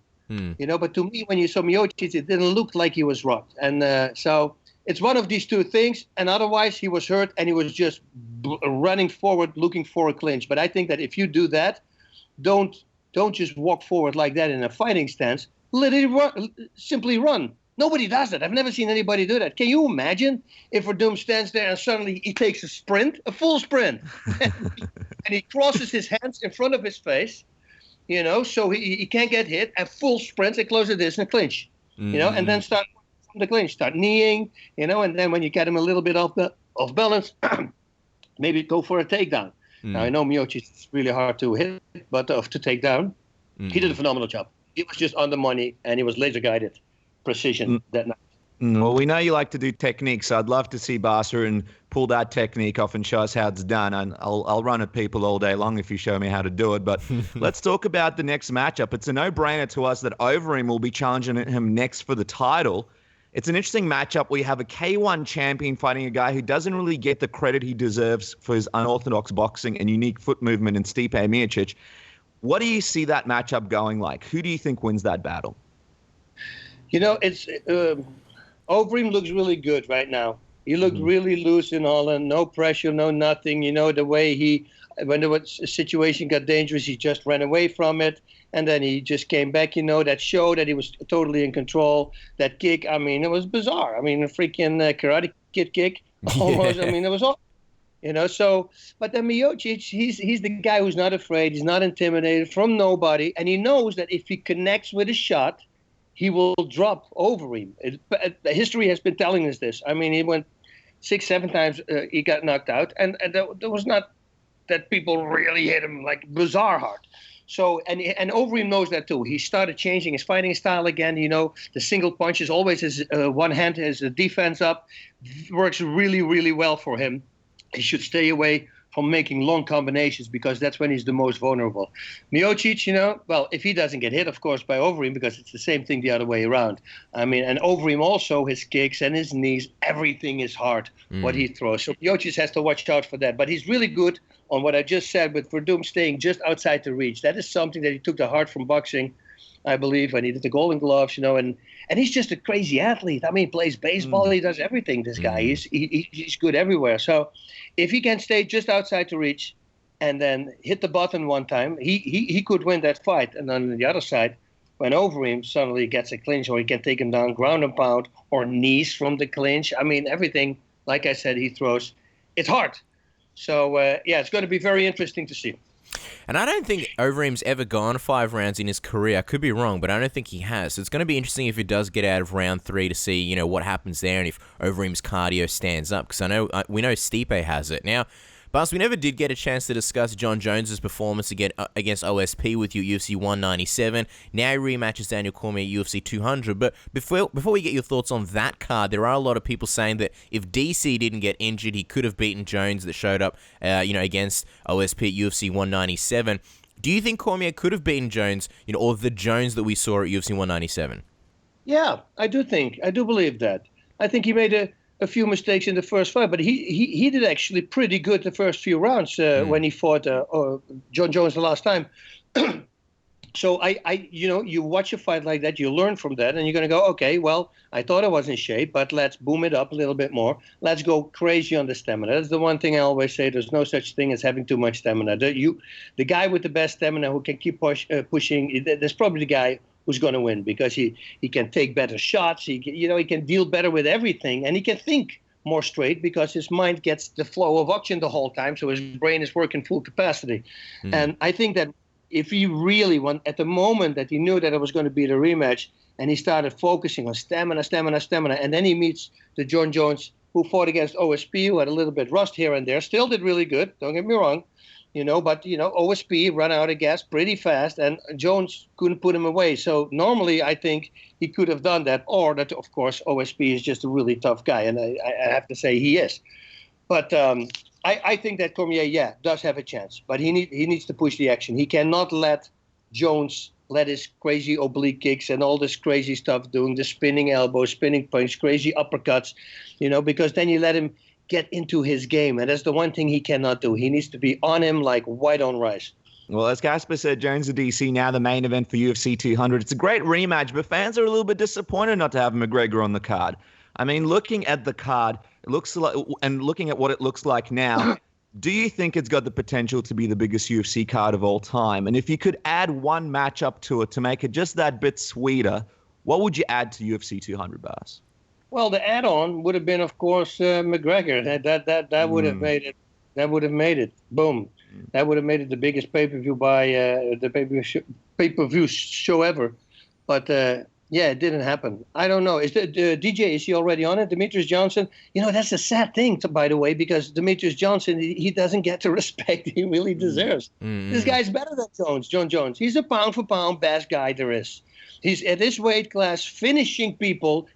That a lot. He's working circles around everybody. Just stopped an Olympic gold medalist who was undefeated, and Henry Cejudo, who did also Golden Gloves boxing. It was, the sky is the limit. This guy is so good, yet the fans, for some reason, don't appreciate it. I don't know how. This shows you that a lot of fans go out, they watch a fight for the hype, I guess. Or, of course, a lot of older guys, I should say not older people, but guys, they always think that the heavyweights are the toughest guys on the planet. But put Demetrius Johnson in a bar, I guarantee you he cleans out that whole bar, and put 300-pound guys in there. They're not going to make it. That's how strong and good this guy is. People just should realize that, and then, put him on a card, and then hopefully that makes the card big. But unfortunately, that's not the case with him. No, I mean, he's fighting. He's already got his next fight lined up at UFC 201 against Wilson Reyes. So they're really going down the division. But it's interesting that you say that he's the pound for pound best fighter, because this is the debate that everyone's talking about. Is it him or is it John Jones? You're saying him. Why would you say it's him over John Jones as the pound for pound best? Because his submission game is better than Jones. I'm not talking about the guillotines and the other things that John Jones does. He can, Demetrius Johnson can tap you with everything. Chateau hold, heel hook, inverted heel hook, knee bar, you name it. Kimura, anything. Whatever mistake you make, he's going to get that. Triangle chokes, I mean, he does it all. And then on his feet, he can knock you out. On his feet, nobody's touching him. He's always out of the way when people are punching him. And he's just an unbelievable fighter. He attacks from all angles. He knocks you out with high kicks, knees to the body, knees to the head. I mean, elbows. This guy's the limit. Look at his record and then see how many different ways this guy won. It's pretty impressive. And also he fights very, very frequently as well, which is another feather in his cap. Now, we mentioned McGregor, and we'd be stupid not to ask you your thoughts on this whole ridiculous fight talk between Floyd Mayweather and Conor McGregor. I mean, there's a number of issues. As McGregor is under UFC contract, and Mayweather wouldn't do it unless it's under his promotion. The asking money alone from Floyd would be a lot more than UFC would be willing to pay him. But do you see any way this fight could come together? No. And I truly believe it shouldn't either. You know, I heard people say that I slammed Conor on Inside MMA because he says he's not going to win it. I go, okay, listen, if somebody's a big Conor fan is Bas Rutten, and everybody knows that, you know that, I told it on the show many times, and if he would fight him, I will be 100% rooting for him. And you see how I did that rooting? Okay, let's go back. Let's think about this match. Okay, now, and I know he boxed from he was 12 till 15 years. I heard he had a junior title belt, boxing belt in Ireland, that he trains with world champion boxers in Ireland in the gym, that he holds his own. I know all that. But, you know, I boxed against really great boxers as well in the gym, and I did really well against them. But that's training. And training and fighting are two completely different things. You know, for instance, in the training, you never get tired. It's very hard to get tired in training because you don't have the stress, no adrenaline, no nothing. So, but if you look at Conor, you know, I guarantee you in the gym, he doesn't get tired. You know, I guarantee you that after a workout, he does like 7 rounds of 5 minutes, focus mitts, full blast or Thai pads. You know, that's because that's the shape he is. But once you put it under pressure, if you saw that against Nate Diaz, he ran out of gas after 1.5 rounds because he was throwing power shots and he was chasing him the whole time. Now imagine that happening in boxing against a guy like Mayweather, who fought many 12 rounds of 3 minutes. Imagine if he just runs out of gas after 7 rounds. Let's not even take a look at the Nate Diaz fight. He's gonna have if he makes that, because Floyd is something, man. This guy, he is not a Nate Diaz. That's what I can say. You know, and I know that Nate can take a shot, but in boxing, I don't know that Nate is a great boxer. He's great in MMA as a boxer, but put him against a professional boxer. And I don't mean feeders, right? Because these guys with a record of like 2-24, you know, they fight a guy who's like 12-0. You know they're in there. But I think every top 20 MMA fighter can probably knock out a pro boxer who's a feeder. But another pro boxer, like a top 10, like even if he will go after Werdum or something like that, I go like, dude, these guys. They've been busy. He's been doing it for his whole life. Like, what is Mayweather, 40 years old? So he's been boxing, let's say, 36 years, because I think he started at 4. His father boxed, his uncles boxed. Everybody was good. He grew up in boxing. He solely boxed. He did like 90 amateur matches, won 3 Golden Gloves titles. Oh, yeah, and then he's 49-0 against the best boxers on the planet. And Canelo couldn't knock him out. Werdum couldn't knock him out. But some people, though, dazed him, but he never got an official knockdown. Yeah, well, he got one, but that didn't really count. His defense is unbelievable. Why would you pick a guy like that and think that you can stop him? I love Conor. I love everything he does, but it's like me in my prime saying, okay, I'll fight Mike Tyson. I'm really good. I'm going to get killed. I wouldn't even fight Mike Tyson. They tell me, oh, you want to fight him? We'll give you $2 million. You always have these dumbasses who say, oh, $2 million, I step in a ring with Tyson. He'll kill you, dude. I mean, if you get hit the wrong way, the power on a guy like that is just insane. Now, he's, of course, not as much power. Mayweather doesn't have that kind of power, but he does have power. He did knock out over half of his fights. And these are, well, like I said, top guys on the planet. So, it's just one of those things that I say you're grabbing too high. He's been doing solely this for 36 or 34 years in his life, always with the best boxers, always been training 2 times a day. He's a workhorse. He's arguably the best boxer on the planet. I don't see that. I wish if they fight, I'm rooting. Like I said, I want McGregor to win. Trust me. But I just don't see that happen. I think it's a really hard fight. I'm just curious because obviously Mayweather, super rich, one of the highest, the highest paid athlete, great record, a big reach, a lot of fans. Why do you think he keeps pursuing this McGregor thing over and over in these interviews? What do you think his long game is? Well, if he gets it, listen, it's so bad that people are always going to pick it up bad. But for Mayweather, he's going to go, that's going to be easy money. That's why he picked the fight. Because he's doing something that he's been doing his entire life for 2 times a day against the guy who did it 8 years. It's a big difference. And who did it 8 years and also only 4 years in the gym when he was junior. But then when he became pro, he was, working against other mixed martial artists. Not only boxers. Now, if he would have had 5 boxing classes a week solely against like world champions, and he would have done that for 6 years straight, and I go like, okay, I see why he was going to come from. But, and maybe also the whole thing with me is that maybe the Nate Diaz fight is in my head. Maybe that's the reason I'm thinking. No, it's not the whole reason because I truly believe Mayweather is just the best and he will beat him. But, in the Nate Diaz, he ran out of gas pretty much in 1 round. People go, yeah, but he threw hard punches. Yeah, so he does it in the gym. If he doesn't, it would be really stupid, right? I mean, if you see me on the focus mitts, I do 7 rounds before the Thai pads. My first punch is as hard as my last. There's no jabs, no nothing. Everything is 100%. Full power, and I build that up slowly. I start only with 2-minute rounds, go to 2.5 minute, 3 minute, 4 minute, and I go to 6-minute rounds, and I do 7 6-minute rounds, insanely hard. And you do that after a workout, but you spread that out, slowly but surely. Over 10 weeks, you do that. McGregor didn't, he didn't do solely boxing. He's been focusing on other things, on the ground, on the kicking, So it's just a thing that I don't see. If he would have blasted Nate, bam, all over the place, 2.5 rounds, and then boom, dropped him, and he would have walked around, and he wouldn't have breathe heavy, then I would say, yeah, okay, maybe then it made more sense in my mind, but just maybe because of the last fight, and it's so unfortunate that I say this because I always say this, it's so bad because people always remember you for your last fight, right? That's it. I always say, but it's in my head. It's in my head that he threw power shots, but then he ran out of gas. And if you fight 12 rounds of 3 minutes, imagine he survived 5 or 7 rounds. But then he's tired as he was against Nate. And if you give Floyd 7 or 5 more rounds, who's fresh? Because he's been in that situation God knows how many times. That's a problem.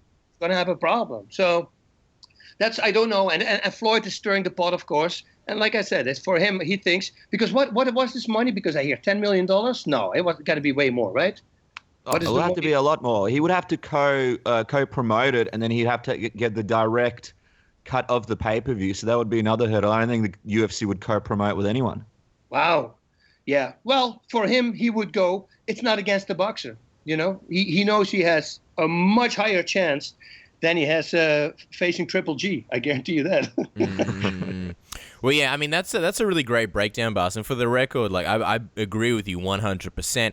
We are running out of time, though. Finally, we have to discuss CM Punk real quick. I mean, it was an experiment that has not yet proven a payoff for the UFC or Phil Brooks himself. And now, after coming back from surgery, there are reports he is struggling in live sparring. We know he's a very determined guy, but at 37 and with all the wrestling injuries and bumps and bruises he's had, when do you think it's time to pull the plug on this experiment? I mean, for the record, we are fans of CM Punk, but if it takes another year or two when he's closer to 40, is it still worth going ahead with it for the UFC? For the UFC, it will, I think, because it will pull a lot of people in watching from the WWE. I don't know if for CM Punk it's going to be good. That's the thing. I'm especially if injuries are there the whole time and he cannot really train to his full potential. I truly believe that this guy, because he's got a mindset, and you can tell he's got a mindset, that if he would be fresh and healthy, and he would train 2 years straight, yeah, that could be a complete different story. I think he might do really well because, strong people, again, that's strong-minded people. But the injuries all the time, now he's going to be afraid once he starts training again to re-injure that injury, and there will be other injuries as well, and he's going to be afraid to re-injure those as well. So it holds the whole training back. I'm looking back at myself with my tendonitis and knees. I couldn't do this, I couldn't do that, and it messes your training up. Especially when you're in pain. I was so much in pain one time. I remember I was training at Eddie Bravo and my tendonitis hit. I guarantee you that the whole gym thought that I was the weakest person there on the planet. But you have no clue how much that. I was training with this guy, and I believe his name was like Goliath or something, and I wanted him on top of me the whole time because I was going to face Kimo Leopoldo at the time, who later got replaced. But I was facing him all the time. I could not get. He was mount. I could not get him off of me. And so after the workout, everything was so much pain, couldn't do anything. And I told her, I said, can you give me your number? Because in 3 days, I'm going to take 3 days break. And then can you come to my gym? Then he came to my gym. I just blasted it. I mean, there was no way that you could hold me down. I was just like every 20 seconds I was out of it. Boom, boom, boom, boom, boom. You see, but that's what pain does. Pain the focus goes to the pain. You're afraid to do certain things because it will annoy you more. You get more pain. And if CM Punk has that as well, yeah, that's not a good thing. I hope he lets it heal first. And I know you don't want to do that at this moment because you want to keep on training, but he shouldn't. He should let it heal first. And even if the doctor says a month, I'm always saying take 2 months, heal it correctly, and then slowly but surely start training. Make it a half a year or a year project. Slowly but surely, baby steps. He should be okay. And it'll be interesting to see what happens there. Now, guys, Bas doesn't have much time. We appreciate the time that you gave us, and you can catch him on Inside MMA every week and listen to his podcast, Rutten and Ranella, which is available on SoundCloud, Libsyn, iTunes, Stitcher, and TuneIn. Check it out. It's a great listen. A big variety in guests, pro wrestling, actors, just MMA, just across the board. A great podcast. Also, check out the O2 Trainer at o2trainer.com. And, of course, follow Bas on Twitter at Bas Rutten MMA. As always, Bas, it's such a pleasure having you on Submission Radio. Thank you for coming on. You're very welcome. And this week, guys, we have Steve Maraboli. You have to listen to this guy. He's one of he's the most quoted man on the planet. Like Oprah Winfrey, everybody speaks highly of the guy. Super duper smart. And he's talking about the mindset of fighters and of people and why people don't do things and do things. And it really blew us away. Like Mauro and I were sitting, we're getting goosebumps the whole time. It was the craziest thing. It is so on the money. There's a podcast, that interview, you can listen 5 times, and every time you listen, you will hear new things and new tips. It's just a really good one. That's awesome. Just remind really quick, what was the guy's name? Steve Maraboli. Steve Maraboli. Yeah, Google him. This guy's the most quoted man on the planet, they say. Like, he wrote a few books that just blast every book away, and all the money and proceeds only goes to charity. He said, I never bought a slice of pizza from that money. Every single time, he's a really good guy. Trains mixed martial arts, trains at Longo and Sarah, so he knows the Weidman and Ray Longo, all these Matt Sarah. He trains with those guys because when I was doing homework on him, I saw him wearing a Bad Boy shirt or a Bad Boy hoodie. And I go, oh man, this is going to be a great interview. And then when we called him, he goes, dude, I'm such a big fan. He said of me. He said, I'm nervous. I said, you're nervous? Come on, man, this is the craziest thing. So it is so cool when you hear that you really have somebody high on the pedestal, and then he has it the same thing with you. These are fun things to find out in life. And then when you talk to him, when you hear him talk, he's a very human guy. He's not the doctor who's going to speak very nice and do it. He's the man. You're gonna love this guy. Just listen to it. I promise you. Don't miss it. Awesome. There you go. We're completely sold, and I think everyone else is. Rutten and Ranella. Go check it out, guys. And Bas, as always, thank you so much for taking the time. Godspeed. Party on, guys. Hey, what's going on, guys? It's Demetrius Johnson, the UFC flyweight champion of the world, and you're listening to Submission Radio. All right, guys, returning to the program this week is the senior editor of MMA Fighting, as well as a slew of other great things in the MMA world, Luke Thomnas. Welcome back to Submission Radio. It's great to have you back on the program, man. I am delighted to be back. Thank you, gents, for having me. Delighted. The appropriate word. I love it. We're off to a good start. Now, so much happening in the world of MMA, Luke, and we have a new main event at UFC 199. Chris Weidman steps out and Michael Bisping steps in. Luke, out of all the available options, are you happy with this matchup? What's your take? Yeah, I definitely am happy. I know some fans think that there are better matchups, and there might be in some ways. Uriah Hall on the feet is a more interesting fight, although I think on the ground he has a much greater liability. Gegard Mousasi would be an interesting fight. I wouldn't be opposed to that. I'd still favor Luke Rockhold, but sure, that'd be a fun fight. And Jacare wasn't injured, that'd be great too. But there's all kinds of reasons not to pick those guys. Hall's resume doesn't rate it, at least not right now. Mousasi is good, but it's 2.5 weeks, and I'm not saying every pay-per-view has to be a blockbuster, but given other available options, he's not going to sell it the best. And I just feel like Michael Bisping's resume and all the other things merit it. He can sell it. He's on a 3-fight win streak. He's been fighting a decade. He just beat Anderson Silva. they didn't plan it around him, but he's a more than suitable injury replacement. And, if he can't get it on these grounds, I just don't know what grounds he can get it. So I'm not saying that I think that Michael Bisping has an incredible chance, but in terms of just, who's the most deserving given who's available, yeah, for sure, he's the guy. And of course, he's filming a movie with Vin Diesel, which is a big feather in his cap as well. Obviously, Vin Diesel, a big fan of MMA. But as Mike Bond pointed out on Twitter, Chris Weidman has now pulled out of 4 scheduled UFC championship fights within the past 25 months. Are we looking at just pure bad luck here, or do you read into him being more injury prone, or this possibly being even something more? It's really hard to tell, but I do think that, I don't know if it applies to Chris Weidman or not, but there is some existing scientific literature to suggest that some people are more injury prone than others, that at the cellular level, certain athletes or just people generally, the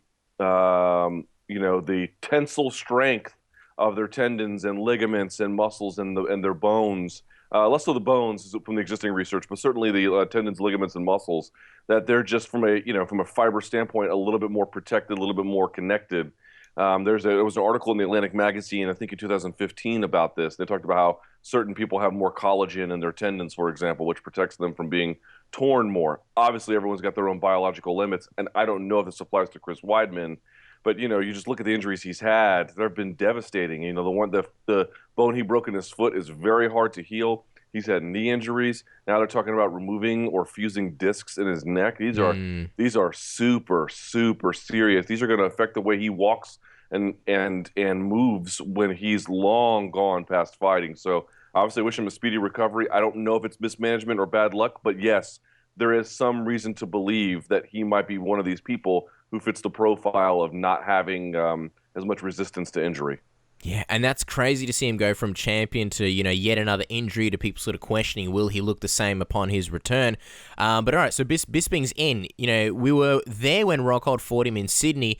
To us, something seemed a little bit off about Bisping that night, right before that fight, almost like he lacked the confidence, or I don't know, maybe it was just the beard. Whatever it was a pretty clear win for Luke, minus that accidental headbutt that, Bisping did say affected him in the fight. How do you see this rematch? And does the added confidence after a silver win make him that much more dangerous?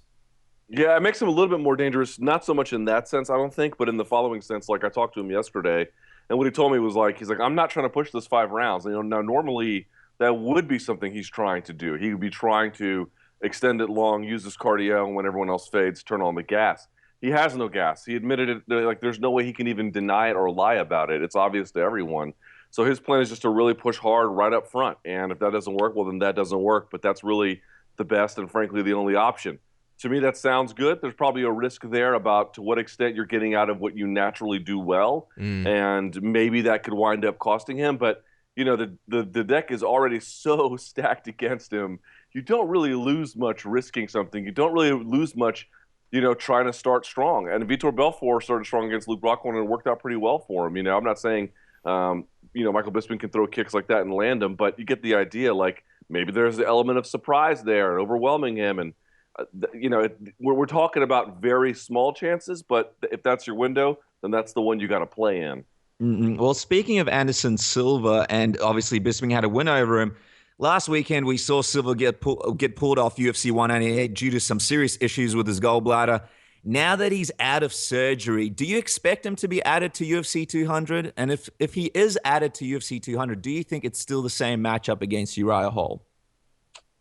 It's a good question about the Hall one. I don't know. He might take a fight between now and then. So that's hard to say. Usually they don't go back to the well too often. I mean, sometimes they do try, and put 2 guys together a number of times. I tried to put Khabib and Tony together a few times, and it didn't work.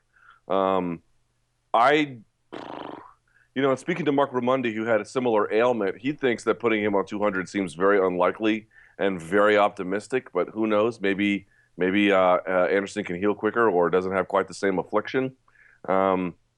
I think if they put him on 200, they won't necessarily put him with Hall. But I know, God, where did I hear this? Someone told me there's an interview floating out there where Dana White, it's a smaller place, where Dana White basically says there is another big fight that's going to be added to 200. But I think though, that was before Silva got injured. So maybe he'll be on the Conor McGregor card, a 201 or 202, something like that. That seems to me a little bit more likely. Well, let me ask you, do you have any theories on what that extra fight may be? Sorry, I had some water here.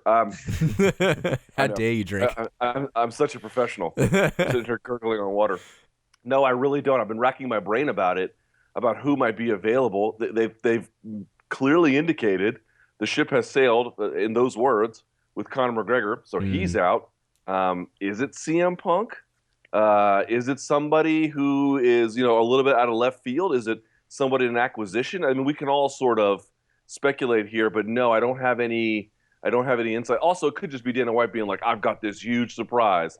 And then it's like, Taehyung Bang versus Alejandro Perez or something like that. Yeah. And just to sort of follow up on that, I know a lot of people have been hoping to see GSP. It seems super, super unlikely. But do you think that here's the other thing where I'm looking at it. If it was going to be GSP, they would have announced it already. They would have wanted those ticket sales. They would have wanted people excited. Am I crazy for thinking that? Is it completely, out of... can we pretty much shut the door on GSP fighting UFC 200? I don't think so, but I think it would work. It works in a way that you're describing, but backwards. In other words, I think you're right. Like if they were really going to do it this far in advance, if everything had been signed already, they would have announced it. But maybe the difficulty is that they want to put him on 200, and they can't because they haven't found a way to bridge those contractual hurdles related to his sponsorship and everything else. Like that's what they're pushing. You might be right. They just haven't crossed that finish line yet. In which case, they're probably saying to themselves, all right, there's a drop-dead date where we just have to push them to a different event because we can't make 200 happen in time. In fact, we probably have already crossed that point. I would suspect that if we're talking about the return of Georges St. Pierre, boy, they want to promote that long in advance with media tours and everything else. So I don't think it's crazy to think that. They probably had some real intentions to put him on there, but these things take time to promote properly. And what are we at? It's past mid-May at this point. There's not a lot of time left. Yeah. Well, UFC 200, very solid card, but there's an argument to be made that UFC 199 has a better lineup. I mean, I want to know your thoughts. Which do you prefer more, UFC 200, UFC 199? And would we be safe in saying, while it's a very good card, UFC 200 won't go down in history as the biggest UFC that has ever happened like it was supposed to? Ooh, good question. I actually like 200 better than 199.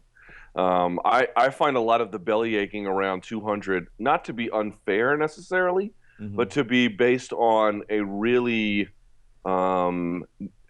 just a narrow premise about what's acceptable, right? Conor's not on it. I don't care. When you look at it, and fans are going to have their preferences. There's nothing wrong with saying, hey, Conor or bust. Okay, fair enough. Like I can't argue with you if that's the way in which you view and operate your fandom. But if you're just asking me to grade the promoter's effort, and if you're asking me to, grade the relevancy of the fights and the potential excitement of the action, on what grounds is 200 bad? On what grounds is 200 even not good?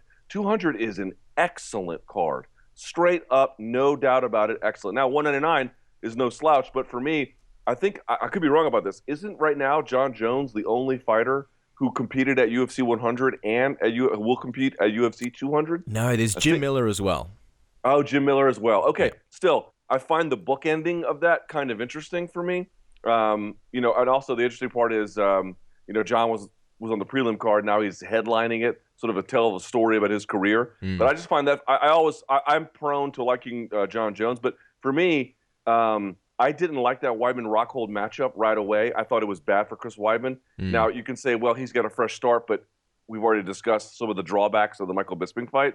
And Cruz versus Faber, to me, there's no suspense there. MMA is crazy. Of course, anything can happen, but I don't really see a legitimate path to victory for him. Holloway Lamas is awesome, and Dan Henderson, Hector Lombard's kind of cool. I don't know what to say about the return of BJ Penn until I see the return of BJ Penn. So I'm going to lean 200. It's curious because you get these guys like BJ Penn, you get these guys like Dan Henderson, and you wonder why not push him to 200 and have him in the prelims. I mean, they're recognizable names. In a lot of ways, they're big stars. Do you find it kind of curious why they just didn't wait till 200 to sort of put those fights on there? Do you think it makes sense for UFC 199 to have those fights?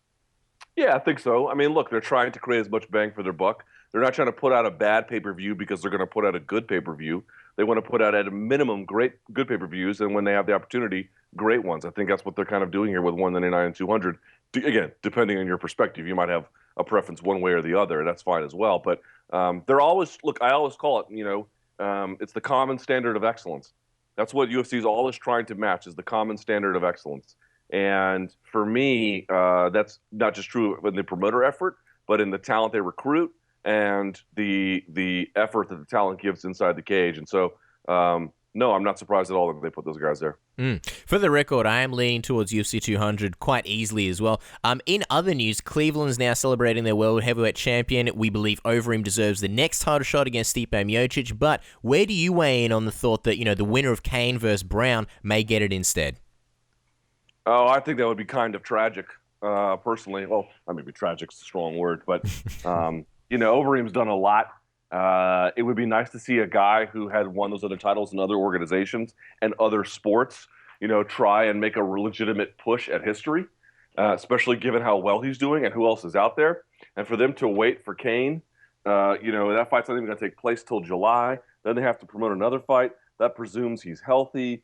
That, to me, would just be a massive, massive waste of an opportunity. And, look, if Stipe wins, fine. Then he fights the winner of, if Stipe wins an Overeem fight, then he can fight the winner of Cain versus Travis Brown or something like that. And if he loses, then you've got Overeem versus one of those guys and probably Cain. That sells too. So I holding it up for Cain, we've held this division up for Cain way too long. I like the guy a lot, but things have to keep moving, and it's just not fair anymore. Well, I was going to say, and, if you are the UFC, and obviously, we're fans of Cain as well, and I would never say, the UFC are happy that Cain isn't the champion. Obviously, there was that Mexican demographic that they were trying to get, but if you're the UFC, are you a little bit relieved that, look, somebody else has the title at the moment, whether it's Stipe or Overeem? Both guys, traditionally and historically, they're not really injury-prone, and at least you've got a champion that will defend his belt regularly. If you are the UFC, Luke, are you kind of happy to, have that situation going? I think you're happy to the extent you just mentioned it, which is that there's a guy who's not injury prone. You're definitely not happy it's not Cain Velasquez, man. There's just no way you're not. When he beat Brock Lesnar at UFC 200, I'm telling you guys, it was a moment. People might laugh at me when I say this because there's no way to really prove it. I am simply telling you based on anecdotal evidence and a sort of a general sense of things I was getting. He won that fight and he really turned things around. If he had been able to keep going and not torn his rotator cuff and not torn his labrum and God knows everything else he injured, and he had kept going and he had fulfilled the dominant, destiny that we had believed was prepared for him, I'm telling you, I think he'd be the biggest star in the sport or right near the top of it. He was so poised for greatness. He was poised to be something big, a crossover star, in ways that maybe would rival, maybe not match, but rival Canelo. I really believe that. Again, wow. I can't prove it, and some of your listeners are going to say, "Oh, no way! 2 thumbs down, Luke Thomnas. You don't get it." I remember this distinctly. I remember before the Brock Lesnar fight, as a way to tell what kind of interest there is, I can just count the number of radio interview requests I get for various shows, and I must have gotten 20 that week. I could not believe it. If you get 5 in a week, that's a lot. I got like quadruple, quintuple them. It was just this insane amount of interest, and he could never follow up on it, and a lot was lost as a consequence. You sound like you think it might be too late. Do you think it's too late for Cain, or can he bounce back? I mean, look, he has been very injury prone, and we've talked about the fact that some people are more injury prone than others. He's gone through a lot, but if he's able to keep his body in tip-top shape for the foreseeable future, do you think he can still reach that level? The level I'm talking about, no. I think that window has closed completely. There's no time to get that back. Either because he doesn't have the age to, go through those kinds of challenges anymore, or because you have to strike when the iron's hot, and when it's not, and you try to climb back, it just doesn't work the same way. Now, that being said, can he be more than what he is? Can he get the title back and become a popular attraction and have a few more really big fights? Yes. That I still think is a very salvageable situation. But I'm just telling you guys, you had to be here. I'll never forget the push. Remember, you guys, I don't know if you remember this. There was a day when Dana White would always talk about, like, I hate the nationalism in MMA. We're going to put 2 Brazilians in Montreal and people are going to like it. And there's certain, look, in part, that's him flexing as a promoter, saying, "Look what we can do," and I respect that. I really do. That's a really important and awesome thing that the UFC can do that. But the fact of the matter is, demographics count. Fighting is such a primal event, and people cheer for who they are and what they know and what they perceive themselves to be. And that place, when he fought Brock Lesnar, was rocking with second and third generation Mexican Americans. Man, it was crazy. And the fact is, he just never was able to surf that wave into anything real. Yeah. Luke, we really appreciate the time you're giving us. We'll wrap up with you soon. Just a couple of really quick topics we want to cover. And one of them being, we were looking at the middleweight and light heavyweight division. A lot of people have spoken about this, but, we realized that both divisions are seriously aging and thinning out, with the loss of Lyoto Machida, who is already pretty aged at the, the top 10 middleweights, including guys such as Bisping, Romero, Kennedy, Jacare, Belfort, and Anderson Silva, while on, the light heavyweight spectrum, you've got guys like Rashad Evans, Shogun, Little Nog, Teixeira, and apart from OSP and Rumble Johnson, there's no real prospects per se. Are we blowing this out of proportion? Will things balance themselves out, or is the UFC looking at a real issue here with most of their stars coming close to their retirement in those divisions at least? Yeah, we ran into this period a few years ago when Forrest Griffin started to retire, and there was a few guys around that era who just began to call it quits. So here's what I'm here to tell you. Will it eventually balance itself out? Yes, of course, I think that it will. I don't know exactly which divisions will rise and fall, and because all of the strength of these divisions is like a stock. It rises and it falls. But I definitely feel like we're in for a lull for a while in some of these divisions until somebody comes through. But MMA changes in the blink of an eye. Jose Aldo's the most dominant guy ever, and then a couple of years later, some guy from Ireland is out here just beating the brakes off everyone. Well, except Nate Diaz, but you get the idea. But changing the game. MMA changes super quickly. So if you're expecting a lull, I think that's a fair concern. But also just be ready for everything to switch on a dime too. Well, this is why what happens next with Robert Whittaker is so important. In the rankings, he's one of the only future contenders, along with Derek Brunson and possibly Gegard Mousasi. I want to know, Luke, what do you think needs to be done with Whittaker next? So I was at 197 and I saw him fight. I still believe that he's in the skill building phase. I still believe that he has tremendous upside. He is a really, really talented guy, but I do not want to see him thrown to the wolves yet. Now, he's at a point now where he's pretty close to that where it's unavoidable. But if there's a way to get him, again, I don't want to call them tune-up fights because that's not fair. But if there's a way to give him guys that he's better than but needs to fight because it would prove something, like a Lyoto Machida, he's got his issues going on. The Mousasi fight, I wouldn't mind that if they could make it. He was supposed to fight Bisping. It was not supposed to, but people were connecting him to Bisping possibly in November in Melbourne. Obviously, now that's not going to happen. And he was supposed to fight Bisping at UFC 193. That didn't happen, but that could have been a good fight to put him on the map as well. Yeah, I think that's a little bit of a stiff challenge, although I wouldn't count out his chances to win there. But this is what I'm talking about. Because some people were asking, why not give Whittaker a title shot? He just came off a win over Natal. He looks great. And I'm thinking to myself, against Luke Rockhold right now, it's maybe in 2 years, he destroys Luke Rockhold. But this guy is special. You don't want to push him too far, too fast. You want to give him incremental challenges as his incremental abilities all come together and they work well for him. Something a little bit closer to that, like a Gegard Mousasi, or even the Michael Bisping one, I think would be at the higher end of that, but in that ballpark, that's more an appropriate fight for him. Finally, before we let you go, Luke, we've all heard more rumors about a potential UFC sale. We already spoke to you very briefly about it last time you were on the program, but if the UFC did sell, I'm just wondering, based on your sort of insight and thoughts, how much of a change would you expect to the MMA landscape? Would it be drastic, or do you think it would simply be business as usual? Because Dana White and his team have done a lot with the UFC up to this point. It's kind of tough to imagine the company functioning the same without them. Yeah, I get asked this question all the time, and because which tells you it's the thing that people want to know the most. I don't mean to say it's a bad question. I mean to say it's like the central question, right? It really depends, and I know this is a very unsatisfactory and an unappealing answer. It is entirely dependent upon the complexion of the sale and to what extent the new owners exert control over the product, to what extent the existing leadership stays on or departs, to what extent they have remaining influence. I think if the Fertitta brothers leave, I would not expect a tremendous change provided Dana White is still there. And I think that no matter what, he will, at least at a bare minimum, provide some kind of transition. But what I'm really guessing is if you look at the portfolios of these Chinese businessmen who buy entertainment and sports properties in the Western world, they usually do it with big but non-controlling shares. They want a hand in it. They want to widen the influence, but they don't want to run it. And I don't believe that the guys who run the UFC would just give it to them because they're just done, and they would make their life's work, put it in the hands of people who may be rich and well-intentioned but had zero core competencies in MMA, and they would just run it down the tubes. That's a risk you run no matter what, because you just never know what's going to happen. But I feel like they would do their due diligence at a bare minimum. So what kind of changes? Maybe an existing push into the Far East, but beyond that, it's very, very hard to tell. And sorry, just quickly, you know what? Do you think this could actually be a really good thing for the UFC? Because they've never really had the success in China that they've ever really wanted, and obviously China's a huge market with a huge population. Do you think this could potentially, be what helps them? Because apparently the Chinese, they prefer to deal with locals, they prefer to deal with Chinese businessmen, and if they've got these guys backing them, that might be a solution.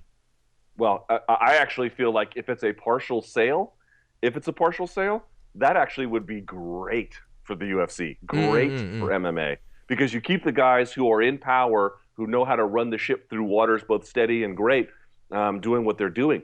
The guys I've been telling this to everybody, the guys they're talking to in China, this is not flash entertainment. And the guys at Flash Entertainment, I'm sure they're nice people, and I'm sure in their own right very successful. They're not successful like these guys. We're talking about either the guy who is the richest person in China on one side, or another guy in China Media Capital, in his group, that has backing from the Chinese government, that has business, not in telecom directly, but in delivering content to people through their mobile devices, sports and entertainment otherwise. We're talking about a country that is the largest online population in the world. These are not just a heavy hitter, the heavy hitters in that country, in sports, in entertainment, in business, in investment, in relation to other businessmen and the government itself. When I heard they were selling to them potentially, I was thinking, look, as long as they do this right, I don't see how they could lose. This is a tremendous opportunity, again, depending on the complexion of the deal. I would just say, a lot of reason to think there could be tremendous upside here. Well, a lot of crazy things happening in the world of MMA. And Luke, we appreciate you coming on the program and talking about it. Guys, you could check out Luke on Twitter at SBN Luke Thomnas, and check out all of his great programs, including the Luke Thomnas Show and all the other great things that he does on the MMA Fighting YouTube channel. Luke, thank you so much for your time, and can't wait to have you back on the program. Yeah, thanks, guys. Really appreciate it. And there you go, guys. Luke Thomnas, always a pleasure having him on. We always appreciate him coming on and sharing a bunch of his insight. Hopefully you guys are enjoying the show. That basically concludes the segment of the show, or the part of the show where we do interviews / breakdowns, I guess, with Luke Thomnas. Before we sort of wrap up and put another bow on this week's episode, we did promise last week that we were going to be doing fan questions, and so that's exactly what we're going to be doing now. I mean, we do talk about a lot of topics and a lot of different things on the show, but sometimes we feel like, you know what, we want that direct connection. Sometimes it doesn't have to be specifically MMA things. We want to know exactly what you guys want to, hear us talk about. So we opened up the gates, info@submissionradio.com. That's the email where you can send all your fan questions to, or you can hit us up on Facebook. And you guys definitely did. So we got a ton of questions, and we've picked some of them, quite a few. So we're going to go through them. Are you as excited as I am, Dennis? Well, I am very excited. We've been meaning to talk about a whole bunch of stuff for a while. And I've heard a bit of a preview of these questions. I saw just a few topic lines. I don't know exactly what they are, but they seem really fun.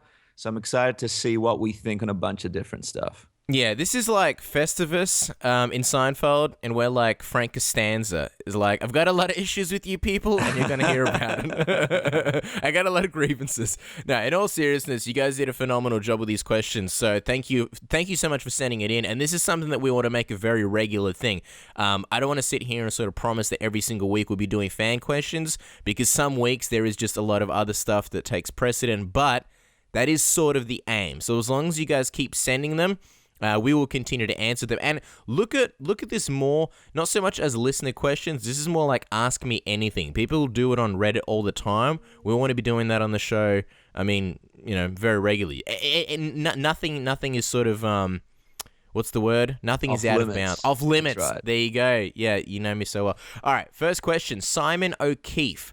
I'm pretty sure Simon's from Ireland, and I think he's a comedian. So Simon's question is, what will be Bryan Barberina's next punishment fight for deflating Wally Alves, which was a punishment fight for deflating Sage Northcutt? Dennis, what do you think? Who's Bryan Barberina getting next? There's only one name that pops into my mind. There's only one man that would be the right punishment for Barberina, and that, of course, would be Butterbean. Butterbean, okay. Why is that? Explain your logic. Well, Butterbean, he's a big man, he hits hard, and actually, for all the pro wrestling fans out there, the WWE punished one of their guys for... The WWE did a thing a long time ago where they got the actual wrestlers to have a shoot competition where they actually fought each other, and they got Butterbean in a WrestleMania to knock the winner out because he beat the person that was supposed to win. So, taking a page out of the WWE's book, because this is entertainment at the end of the day, bring Butterbean into the ring, and he'll beat down Barberina for the pain that he caused to Sage Northcutt and, of course, Alves. Got to teach the guy a lesson, man. But yeah, from the actual division, I'm not sure. I mean, Cass, you call him the spoiler. Which name do you think he should spoil next? Well, I was going to say, if you want to quote-unquote punish him, then you give him Stipe Miocic, right? But the problem there is then we'd have a new heavyweight champion. So I don't know. I don't know if you can. I don't know if the UFC really want to risk that. Chris Cyborg, that Invicta belt. Then we'd have a new featherweight champion, Yep. I mean, my inside sources tell me that Bryan Barberina was actually the front runner to be the replacement for Chris Weidman at UFC 199, but the UFC was so worried that he was going to be the new middleweight champion. I don't know why, because guy's got a great beard and he's a nice guy, but they were like, we can't risk this happening, just give him Michael Bisping instead. In all seriousness, I mean, I don't know, maybe Cerrone, Cerrone likes to punish people, and I think Bryan Barberina, after beating Sage Northcutt and Wally Alves, he's got a decent streak going. You got to give him someone. He's got to have a step up in competition. So if Cerrone can get past his next fight, maybe Cerrone, or if you don't want to give him that bigger step up, maybe Tom Breese. I mean, he's facing Sean Strickland. He's undefeated, I think 10-0 for Tom Breese. Look, if he beats Bryan Barberina, he gets a bit of a rub. If Bryan Barberina beats him, then you just have to make that Stipe fight. I like it. And because he is known as the spoiler, apparently they keep him away from cinemas when new movies come out because people in the line don't want to know what happens. So there you go. That's very smart. There should be a law for that. When Empire Strikes Back first came out many, many years ago and Barberina wasn't technically alive, he was there in spirit and he spoiled it for someone waiting in line. Yeah, I have no issues believing that. Luke's father.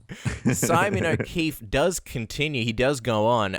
Should the UFC keep McGregor Diaz 2 for a Stockton 209 themed UFC 209? Ooh. Plus, if Diaz wins, does he get to keep the title Notorious? What's your take, Dennis?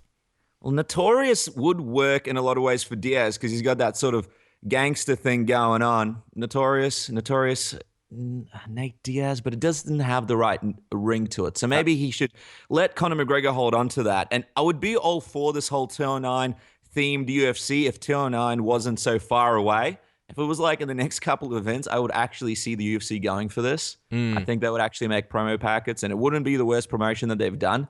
I mean, if we look back at some of the horrible taglines and the stuff that's happened previously, I mean, this would be probably one of the better things that they've done. So I'd be all for it, but unfortunately, it's a while away. Can we do anything with 202, 203 maybe? Can he change where he's from? Can we change it from... He's not from Stockton anymore. He's from 203. It's like some really wealthy suburb in like Bel Air or something. Yeah. Imagine the promo packet. Bel Air. Nate Diaz versus Conor McGregor. West Philadelphia, born and raised. Looked like home when Nate spent most of his days. Yeah, I don't know. I think that's the biggest issue with doing a UFC 209. Like, I think UFC 205... and that's the big Madison Square Garden card. There's probably going to be UFC 206 either right at the end of December or at the start of January, like we saw with UFC 195. I think they normally do a big end of year card, but sometimes if the schedule doesn't line up, it'll end up being a couple of days after New Year's. So we're up to 206. and then give about 3-4 months. So we're not going to have UFC 209 till probably halfway through next year, 2017. A lot can happen and a lot can change in that time. I mean, McGregor may lose to whoever he faces. He may lose to either Aldo or Edgar. And then I guess, all right, let's have a look at this. Let's say he fights on 202, which is what they're proposing. And that's gonna be what? Right after UFC. That's gonna be UFC 202 would be in August. So if he fights there, it depends. He may be injured. He may come out unscathed. Maybe he can fit one more fight in before UFC 209. And let's say that's going to be the winner of Ricardo Lamas or Max Holloway. I mean, the Diaz rematch, it is a little bit timeless. I mean, you think about how, okay, Nate Diaz, you want to capitalize on his hotness. I think he'll still be hot, even if it's, say, a year from now. I know a lot of MMA fans might look at it and be like, nah, people will forget. I don't think so. You have Conor McGregor. If he can win his next 2 fights, the pendulum will swing back in Conor McGregor's favor, and at least then he's facing Nate Diaz, his old familiar foe, and he wants to, avenge that loss, but at least he's got more momentum behind him. All the talk shows and all the media will get back behind McGregor. In comes Nate Diaz. They do a big whole thing about how, it's his big return fight. It can still be a big fight, but it really depends on what happens with McGregor. If he loses his next 2 fights, then I don't think there's any place for him to do that. Unless, and here's the other crazy thing, unless he loses his next 2 fights and he decides, I'm leaving the featherweight division, something, weight cut too tough, I'm going up to lightweight, that's where I belong, and then in comes Nate Diaz and they do the fight at lightweight. So I can see that happening, especially if, he beats this Aldo Edgar winner, and then Lamas and Holloway, and then the UFC featherweight division is kind of like, well, we need fresh contenders, we need time to build them, take a holiday, go over to a different weight class like welterweight or lightweight, and come back when we've got someone for you. So, yeah, I can see it. And who else are we going to have on this card? You got Nate, obviously Nick Diaz would have to come back, maybe Gilbert Melendez, Jake Shields, surprise return, Stockton 209, what? Yeah, that's right. Well, I mean, it would be a card where you don't want to mess with any of the guys on one of the sides because everyone would just jump into the ring. But I was going to say it's going to be interesting to see because I have this feeling. I know the UFC are saying that McGregor will probably fight featherweight next. I have this feeling he'll probably get Nate Diaz next. I just have that feeling that that's what's going to go down because in a lot of ways, they try to make it happen for UFC 200. It's the big fight that makes a lot of money. And they are thinking about making that big money, pulling in those big numbers. And a lot of stuff can happen. Like you mentioned, he might lose a couple of fights. That might cost him a lot of steam. Who knows what's going to happen to Nate Diaz?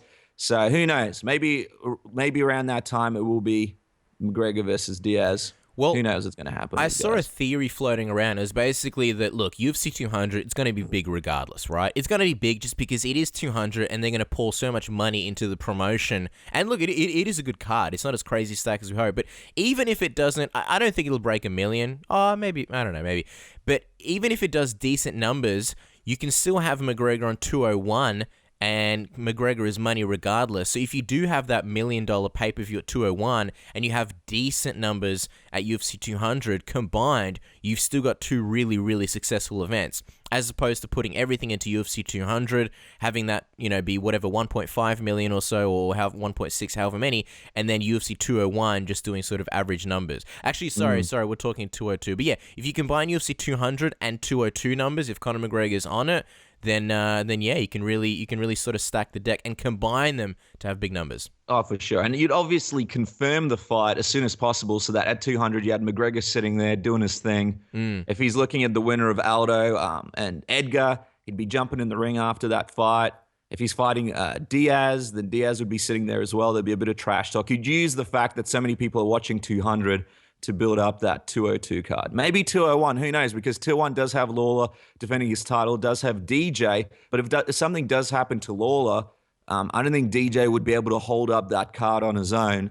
So maybe, as an insurance plan, you put McGregor on that card. Who knows? That's a very good point. Look, I mean, 200 will be watched by a lot of people, so they'll have a lot of promos for both 201 and probably 202. Definitely 201, but I'm with you on that one. That's pretty risky, though, putting Lawler up there. If they do get injured, you've got Mighty Mouse main eventing a card against Wilson Reyes, who's, a very unknown name. Yeah, they better stack the deck for that one. Yeah, they got to prepare. Winter is coming. Game of Thrones. But yeah, we'll see what happens. All right, next fan question. Steve Justino. I think that's how you pronounce it. Steve Justino. Hey guys, here are a few questions I have for you. Currently, how many accident-free days has it been for the Submission Radio marketing team? Well, I mean, 0 a day. Can we count that? Well, I mean, look, first of all, accidents happen every day. Hopefully, WorkSafe isn't listening to this. There's a lot of boiling lava and boiling water in the office that Submission Radio needs to record these interviews. Also, don't forget the marketing team have a little wooden wheel that they have to walk around to power our computers. Yeah. Apart from that, they do get the luxury of sleeping 1 or 2 hours a day, but we're looking to cut that down to half an hour. Yeah, we spoil them. I mean, I don't actually know where they are these days, but they are tagged, so a simple GPS search should bring them up. Steve Justino also asked, Steve Justino, it's like a co-promotion, Steve Justino and Juan Nightstand, so they're both asking the questions, I believe. What are your favorite MMA personalities? Mine are in no specific order: Fabrizio Verdum, Rampage Jackson, Mark Hunt, King Mo, Gegard Mousasi, Derek Lewis, and Nick Hine. All right, I respect those. Steve, Dennis, what are your favorite MMA personalities? I know, back in the day, it was definitely Rampage Jackson. I was obsessed with his walk to the octagon every time he fought. I was very, very excited to see what was going to happen.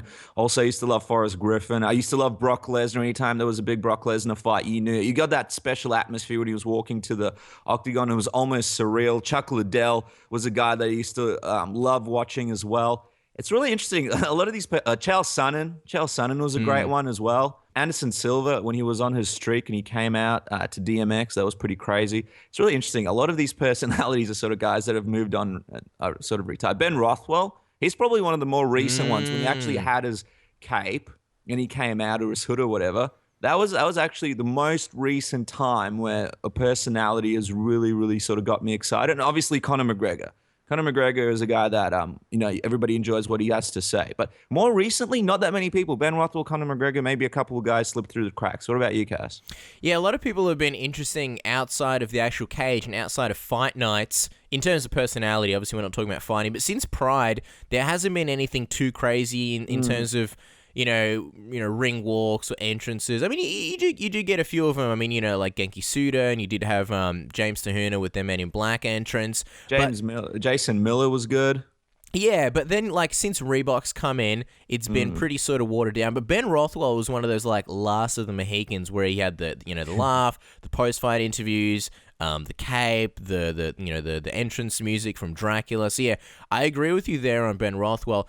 I mean, we had him on just before. Bas Rutten. I got to say, Bas Rutten's always been one of my favorite MMA personalities. Just a hilarious guy. I could literally listen to him talk all day. He has stories for days. Tim Kennedy. I know a lot of people might be surprised about that, and I know Tim Kennedy gets a lot of hate and a lot of negativity. People say that he always whinges and whines. Dude, I think Tim Kennedy is hilarious. I have a very dry sense of humor, and so I really like Tim Kennedy's sense of humor. There's very few things that Tim Kennedy says. I don't want to say that he's not serious, because he does have a lot of serious stuff to say, but he's very jokey about a lot of stuff that he says. He's very sarcastic, which I really like, and I don't know, he goes for that shock value. Yeah, I agree with you. Tim Kennedy's great. Just the stuff that he does on Twitter and stuff. I think a lot of people could take a page out of his book. From an entertainment perspective, he's got some great quips and stuff that he puts up. Yeah, Derek Brunson you mentioned Twitter. He is hilarious on Twitter. Great. He if you're watching a fight, I think him and Angela Hill are two people you have, and obviously Tommy Toehold, a bunch of others. But Derek Brunson, some of the stuff I see him say on Twitter, I'm like, how is this not headlines? If he was a bigger name, if John Jones or anyone else was saying these things, you'd have headlines for days on the stuff he says. Hilarious commentary and hilarious opinions on fights. Pat Cummins, man, I love Pat Cummins. I wish he was doing better with his MMA career. I wish he was winning more fights, but he is just the nicest guy. I don't know what it is. Sometimes you click with people. Pat Cummins, Tom Lawler, he a huge pro wrestling fan, always does interesting stuff. How awesome was it where he dressed up as Conor McGregor with the the stick on tattoos, and I think the fight before that, I don't remember whether he did it. I didn't see it, but I remember he was talking about with Reebok when they came in. He always does crazy stuff for his entrances. He was talking about wearing every single bit of Reebok apparel he could fit, multiple t-shirts, multiple pants and everything. I love Tom Lawler for his creativity. Krzysztof Soshinsky, he's a DJ now, but obviously people remember from Ultimate Fighter 8, Polish Experiment. One of the nicest guys, even though he looks like, he looks really menacing. Junior Dos Santos, super, super, super nice guy. I like Ally Quinta. because the dude is just super raw and super unfiltered. He's one of those guys where the first thing that pops into his mind basically comes out and he says it. And I like Joe Benavidez. I'm going for a lot of these nice guys. No one's really too crazy from my personalities, but I don't know, Joe Benavidez is like this kind of really nice, I don't know if he identifies like metrosexual, but he's like really well dressed, kind of like, I don't know, into art and stuff like that. I like that. He's not the cliche type of fighter. He's like, I don't know whether he paints, but if you told me he like paints and does pottery and does like, you know, interpretive dancing, I just wouldn't be surprised at all. I like Joseph Benavidez. He's a really nice guy. Yeah, I think the last name that I forgot to say was Don Fry. How could you not mention personalities in Don Fry? Now, this guy, a lot of people take him seriously, but he does have a gimmick. He sort of plays he sort of plays a character, but he definitely has a place in the MMA world. And every time we have him on the show, we always have a bit of fun. We always have a bit of a laugh, talk about a bunch of different topics. But he's one of those guys that just gives it straight. And in this world where everybody's so politically correct and everybody's afraid to upset everyone, especially with the way things are in the UFC, where people are afraid to call certain people out and don't want to be disrespectful, it's a sort of a breath of fresh air being able to talk to Don and get his opinion on stuff. So Don Fry for sure. I love having Don Fry on. All right, next question. Which fighters do you think have the best in-ring antics during their name introduction? For example, mine is Wandy and how he does the magic hand roll. This is the part where you can imagine the gift to Sandstorm. Yeah, I always do. My least favorite, this is from Steve, my least favorite is Betch. Just way too many inexcusably long, drawn-out, cringeworthy moves going on there, including an imaginary sword drag. I feel you there.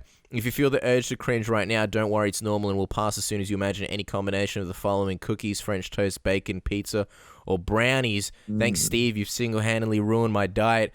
I agree. I just feel fat from thinking about it. Yeah, I agree with you on Betch's one. That's a pretty funny one. But you know who does it similar but a lot better? Junior Dos Santos. He keeps it clean, he keeps it short, and he looks super menacing. He comes down to the middle of the octagon, he points down to the ground, does the bang bang, or I don't know how you describe it. The eyebrows, he's got this set of eyebrows that could make anybody cry just from looking at him. He looks so serious. And there's a photo out there, I don't know which Kane fight it was the first, second, or third, but you know when he goes down, he does that thing and he points to the ground and kind of says like, your ass is mine. He doesn't say it, but you know, that's kind of what he's motioning. There's a photo, like a side-on profile, where he's gone up to Kane, and this is obviously while Bruce Buffer is announcing him. He's literally in his face. It's not like he's in the middle of the octagon. It's not like, okay, he's crossed the line. He's literally like, I don't know, 5 centimeters away from Kane's face, in his face, pointing down at, I guess, the ground. But it's crazy to see him there. Like, these guys are about to fight. And what's also crazy is Kane's just standing there looking at him, like not even budging. It's an amazing photo, and if it wasn't for copyright, I'd love to stick it up there. But if you can Google it, I think Junior Dos Santos has got to be one of my favorite name introduction guys, and one of the few people that really does anything these days. What about you, Dennis?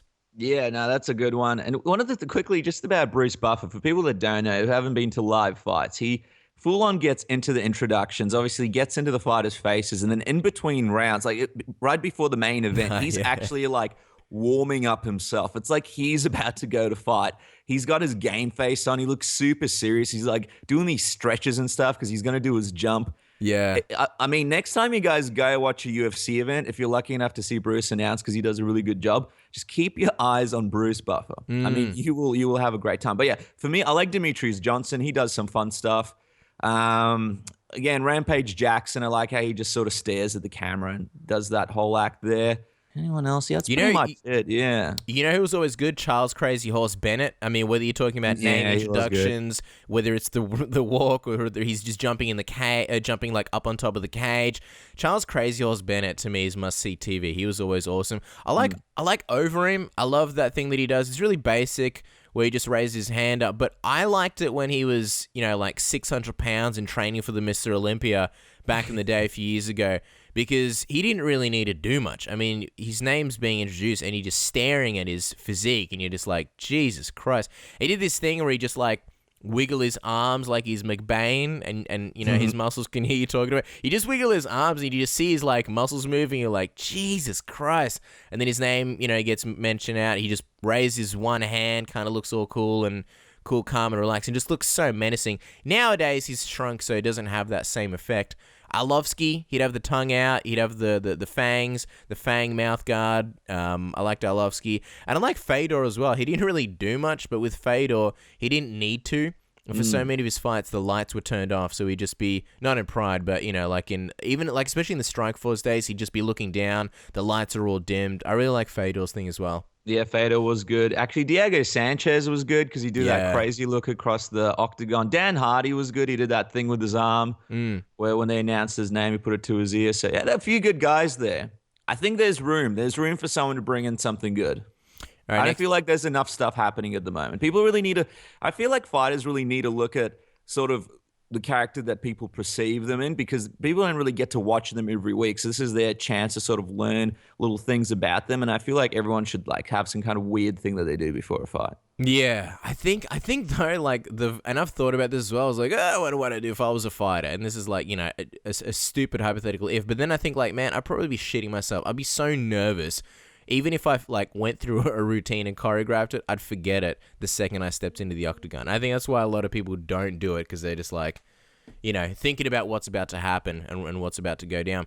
Next, I would if I was a fighter and I had to do a thing, I'd probably like get on my knees and I'd turn towards the cage, and then I'd try to do like a backwards bridge and stand like a weird spider.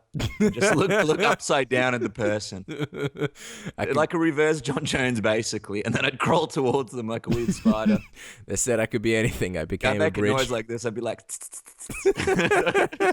Would you crawl all the way to your opponent? I would crawl all the way to the opponent. And then as the opponent came up to me, I'd jump up and I'd just start yelping like a strange deer.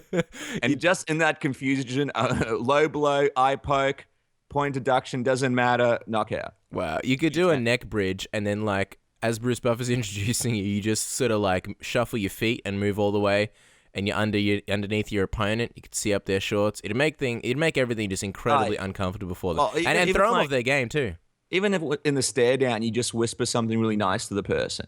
Like you look really menacing and you go, you look so cute today. Something like that. Or you smell better when you're awake or something like that. Or you say like, I can't wait for you to knock me out. Something like that. Or like, please get in my guard. Something like really weird. All right, next question. What are Dennis and Casper known for whipping up in the kitchen? What are the specialties that each of you can cook or prepare? Doesn't have to be anything fancy as long as it's super high cal, life shortening. These are things I don't know about you, Dennis. Do you cook much? And if you do, yeah, what do you cook? You know what? The Dennis never used to be able to cook at all. Had some rough meals that I created. Couldn't even put a steak together. But ever since I've sort of moved out and saw some things, I have a couple of dishes. I'm really good with a lamb roast. I'm well known around town for that. I love to go to the markets, get some fresh ingredients. I have a very good roast potatoes that I do. So what are these ingredients? You being ambiguous here. I want to taste it with my ears. I don't know if I can give them away. What if one of the listeners, tries to take me on? But what I will say is the key is growing some fresh herbs in your backyard. You got to do it. If you have a backyard, doesn't matter if it's little or not, get one of those wooden boxes, fill it up with some dirt, get some fresh, nice herbs in there. That really adds really nice taste. It's going to save you a lot of money as well. So I've got a few secret herbs there. I love my rosemary. I love my thyme. I love my chilies. I love growing my fresh chilies. This isn't going the way I thought it would. But anyway, that I love going over to the butcher, getting a nice piece of meat. I mean, if you go over to the supermarket, you get your cuts.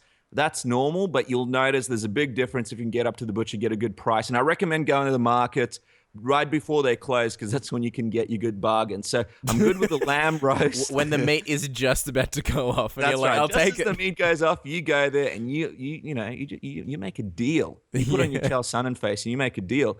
But I will say, lamb leg roast and also a nice pork roast. I love my crackle. Love to make a nice crackle. Little hint: if you go get a pork roast, go over to the butcher and see if he has any spare crackle, because crackle's actually really, really cheap, and you'll have some extra crackle for your peeps. You can have enough crackle, put that shit separate. If you are doing a pork roast, my biggest tip is make sure you put that oven on as hot as you can. Put in the roast for 15 minutes at that high heat, and then reduce to 180. There you go. And we're talking 180 Celsius. Yeah, 180 Celsius. Because everyone else goes Fahrenheit. If you have a terrible oven, I have to say, just don't bother. Get out of the game while you still can. You don't want a disgusting dry roast. Yeah, get out while you're alive. I love doing slow cooked stuff. I'm pretty basic, man. I guess I spent a lot of time in hospitality back in the day, and I make some mean ass burritos. What else do? I do these schnitzels that are triple crumbed, and they will knock your socks off. They're like guaranteed to get you laid schnitzels. Basically, I triple crumb them, so you can use breadcrumbs. Obviously, you use breadcrumbs, but that's just for suckers. So in the breadcrumbs, you add some stuff like garlic salt, some oregano, and parmesan as well. Obviously, salt and pepper, and this spice called vegeta that we have here, and Europeans love it. So you got all this flavor in the breadcrumbs, not just breadcrumbs. And you do the whole thing with, the flour, the egg yolks, you dip it, and then you dip it in these like delicious breadcrumbs that also have parmesan in it, like really, really finely shredded, grated, like microscopic parmesan. And that way, when you're cooking these, super, super coated schnitzels, and I like to use tenderloins myself, not only do they get super crispy, but the parmesan kind of melts in there, so that's awesome. The other thing, I'm a massive steak guy. And I eat steak a little bit differently these days because I'm trying to keep my weight down. But most people, I guess conventional wisdom is when you cook a steak, you turn it once. I don't do that. I go the Heston, I think his name's Heston Blumenthal method. And he's like a super, super awesome chef. He's kind of like, Jamie Oliver and whatever. I think most people who are into food know him. And what he does is like 17-second steak, or you can do 20-second steak. So basically, you get the pan super, super, super hot. I mean, it's got to be smoking. Then you chuck your oil on. Use coconut oil because it's got a higher burning heat, so you won't necessarily burn the oil. And then you wait till that shit's smoldering, and then you put the steak on. Make sure it's room temperature and just put salt on it. That's it. Don't put pepper on because it's gonna scorch and just burn. And you put it on for 17 seconds. Get a timer, and then you turn it. And you keep turning it every 17 seconds. What happens is you get this awesome crust on the outside, and it seals in all the juices. And then once you're done, maybe 6 minutes, depending on what the cut is, you lay it down. You let it rest for about 5 minutes or so. And then that's it. You got the perfect steak. And then if I'm adding sauce, if I don't care about my diet, I make this banging sauce. You can do garlic, or you can do peppercorn, or you can do whatever. And it's just it's absolutely amazing. You add some chips, salad, whatever. But these days, Dennis, I'm like a D-sex dog. You see, I'm eating my steaks with a kale salad. If you can believe that. Wow. But wow. You're balancing it out. You're putting us all to shame. I will say, though, while we're on the food subject, my favorite sauce is honey mustard. I enjoy a blue cheese sauce. I love a chili mayo. Actually, a lot of the mayos that you can combine with different herbs, I'll eat. And I need sauce. I'm a big sauce guy. If I got my chips, if I got something like obviously sour cream, sweet chili, it has to be there. If I have my wedges, I'm all about the sauce. And whenever I order anything, I'm always doubling up on that sauce. Yeah. Sauce. Are you a garlic sauce guy? Can you handle that? Love the garlic sauce. That's just, I love the garlic butter, just all that stuff. It's all about that flavor for me. I need that added value of the sauce. I know a lot of people don't like it, but for me, if the sauce isn't there, Dennis isn't coming to dinner. You know what? Okay, you know what you do to make a good garlic sauce? You get some garlic, you chop that shit up really fine, just like smash it with your knife till it's like really tiny. Chuck it in a pan, low heat, some oil, some salt, some pepper, some paprika, some vegeta, and that's pretty much it. You sort of cook it off, get it to brown, then you add cream, and then just wait for it to reduce on super low heat, so you don't split the cream, and just let it reduce and thicken, and that's it. And you got garlic sauce, and it's perfect. You chuck that on your steak, you love it. You won't be hooking up with anyone because you'll smell like a garlic farm, but you love it. Well, there you go, Steve. I hope that answered your question and more.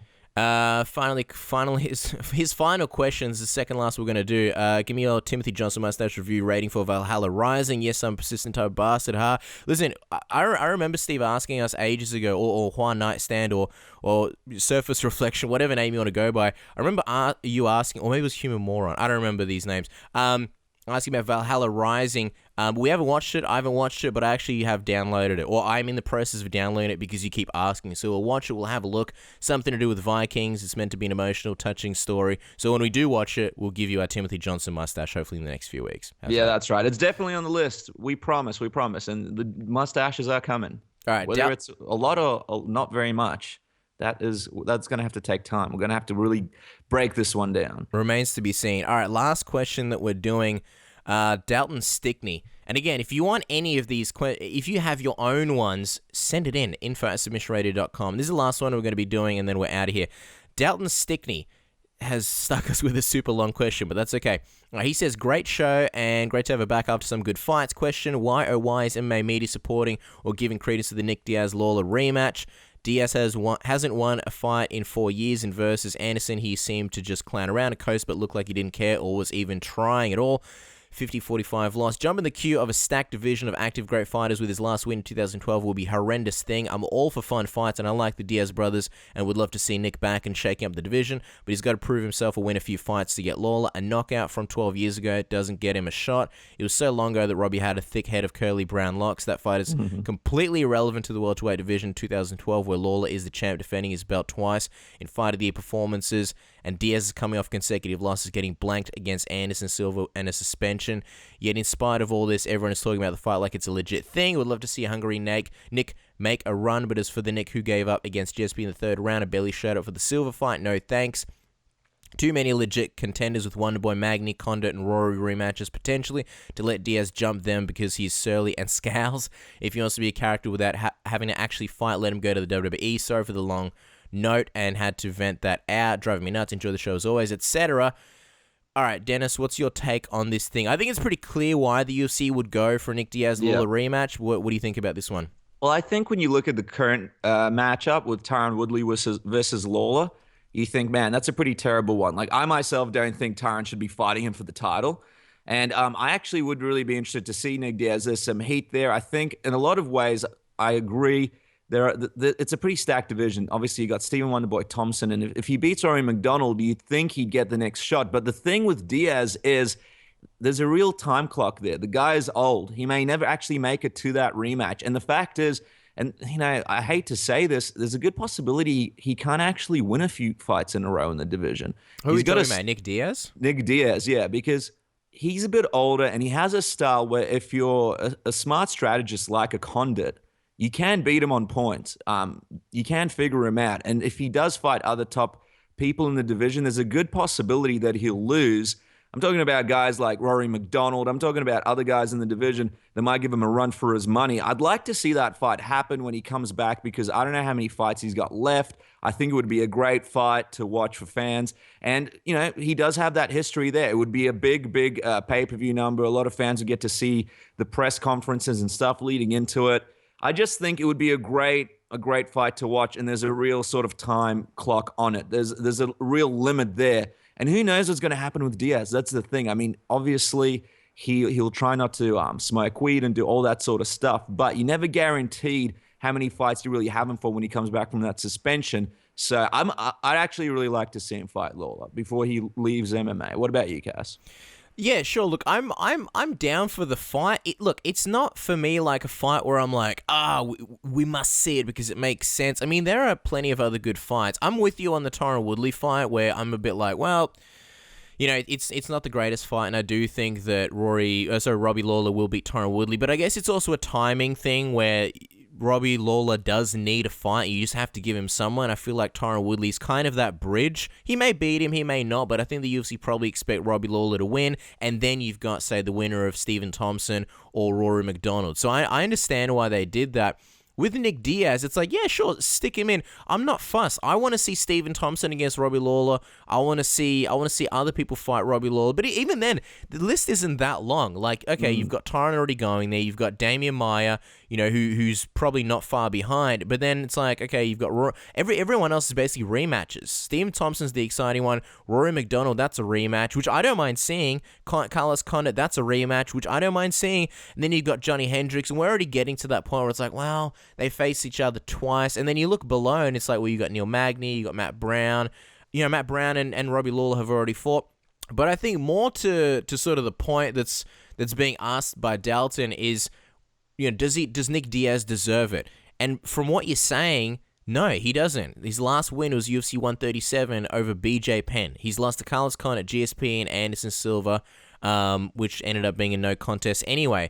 But you got to remember, this is prize fighting. The UFC don't care about whether somebody deserves it or not. You see people jumping up rankings all the time. You see people get pushed to the front of the queue all the time, as long as they're a draw. And that's forever going to continue to happen. And I thought about it like this, like, let's say you run a business, and let's say that business is a restaurant, right? You got a bunch of staff, they're, waiters, waitresses, servers, whatever you want to call them, and they're all doing their thing. They're all, good workhorses, whatever, they get the job done. You've got this one waiter or waitress, whatever, who is kind of more like part-time. They don't work there all the time. They've got their own thing going on. Maybe they have another job, but every now and then they come in and they grab a few shifts, and they may not have the best fundamentals, but the customers love that particular staff member, love them. And the customers give great tips and always give a bunch of compliments. Oh, you got to promote that waiter. You got to promote that person. They're so good, right?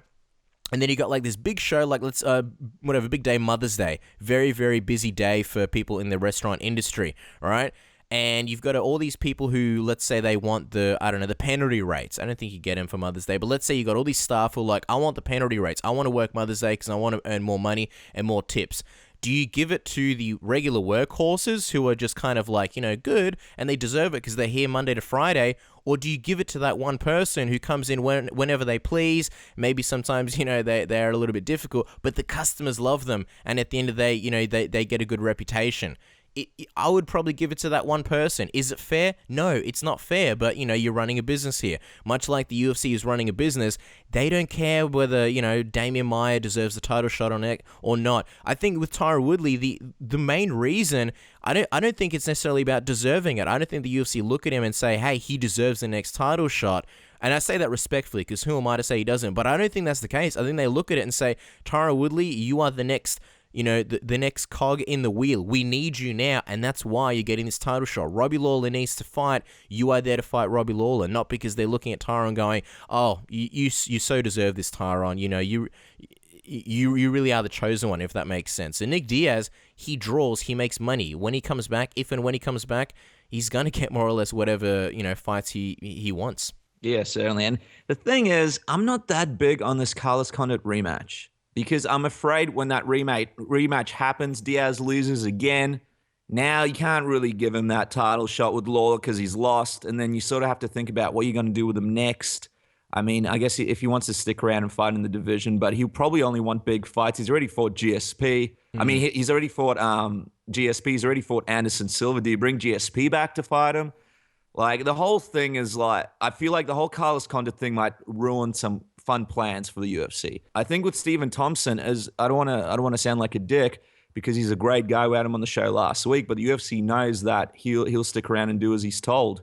Whereas with Nick Diaz, he's not going to do as he's told. He wants a big fight. He wants big super fights, and if he doesn't get them, he won't fight. So, and he is getting old, and there's all those other issues. So when you look at the two sort of things there. Is it fair? It's not, but a lot of the moves that the UFC makes, like you mentioned, Casper, prize fighting, entertainment, it's not always fair, but it's all about the numbers. And we can circle back around to this Conor McGregor, Nate Diaz welterweight rematch. Nothing about that makes sense except for the fact that it draws a lot of money. And that was supposed to headline their biggest, event ever at UFC 200. So if you look at the way the UFC thinks, it is about drawing big paydays and getting fans excited. A lot of casual fans would want to see Nick Diaz fight Robbie Lawler. And the other thing is, I think Robbie himself would really want that fight. I really think he'd want an opportunity to avenge that loss that he had. And he'd know that it's a huge, huge paycheck for him. He would be getting paid a lot more than if he was fighting a guy like Wonderboy. Well, that's a good point. There is incentive for Robbie Lawler to take that fight. And you're right about not giving Nick Diaz middle-of-the-road fights. And I'm not saying middle-of-the-road fighters. I don't want people to take that as disrespect. But you're right. If he does come in, face Carlos Condit, and he loses, what do you do with Nick Diaz then? Then he's lost 4 in a row. And it's like you can't put him in a title fight. But at least if you put him in a title fight against Robbie Lawler, I don't know that they do that, but I could definitely see them doing it just based on the fact that he knocked out Robbie Lawler all those years ago. And really, MMA fans, not the hardcore ones. The hardcore ones are like elephants. They remember everything. But the casual fans, which make up the majority of the money in pay-per-view buys, their memories are fickle. If you put a promo on showing him knocking out Robbie Lawler all those years ago, a lot of them will probably think it happened a few years ago, 1 or 2 years ago. Oh, yeah, he knocked out Robbie Lawler. He should definitely be fighting. Forget the fact that he's lost, 3 or 4 in a row. At least if you put him up against Robbie, he loses. all right, then you can do other super fights. Then you can still do GSP. GSP coming off a long layoff, you can say, well, GSP is not the champion. You don't have to earn a fight, with GSP these days. That fight makes sense. Or you can say, oh, Anderson Silva's not doing so well. You can have a rematch, or Vitor Belfort. But if you put him up against, say, Stephen Thompson, Carlos Condit, Damian Maia, and if he loses those fights, where do you go? And you're right, Dennis. He's probably not going to want to do, those fights. He's probably going to be like his younger brother Nate and say, look, I'm going to go for a holiday. I'm not coming back. And you mentioned, the fact that about prize fighting and fighters getting fights that don't make. Look at Chael Sonnen. Chael Sonnen was a huge draw. He got a fight with with John Jones, if I'm not mistaken. Didn't he get that after a loss to Anderson Silva? He lost in the lower division, and then he faced the champion in a higher division. So there's been worse matchups. And also, if you look at the losses that Diaz has had, Carlos Condit, a lot of fans believed that. I mean, Carlos Condit did a great job and he beat him, but there's a lot of fans that believe that Carlos sort of ran from Diaz in that fight.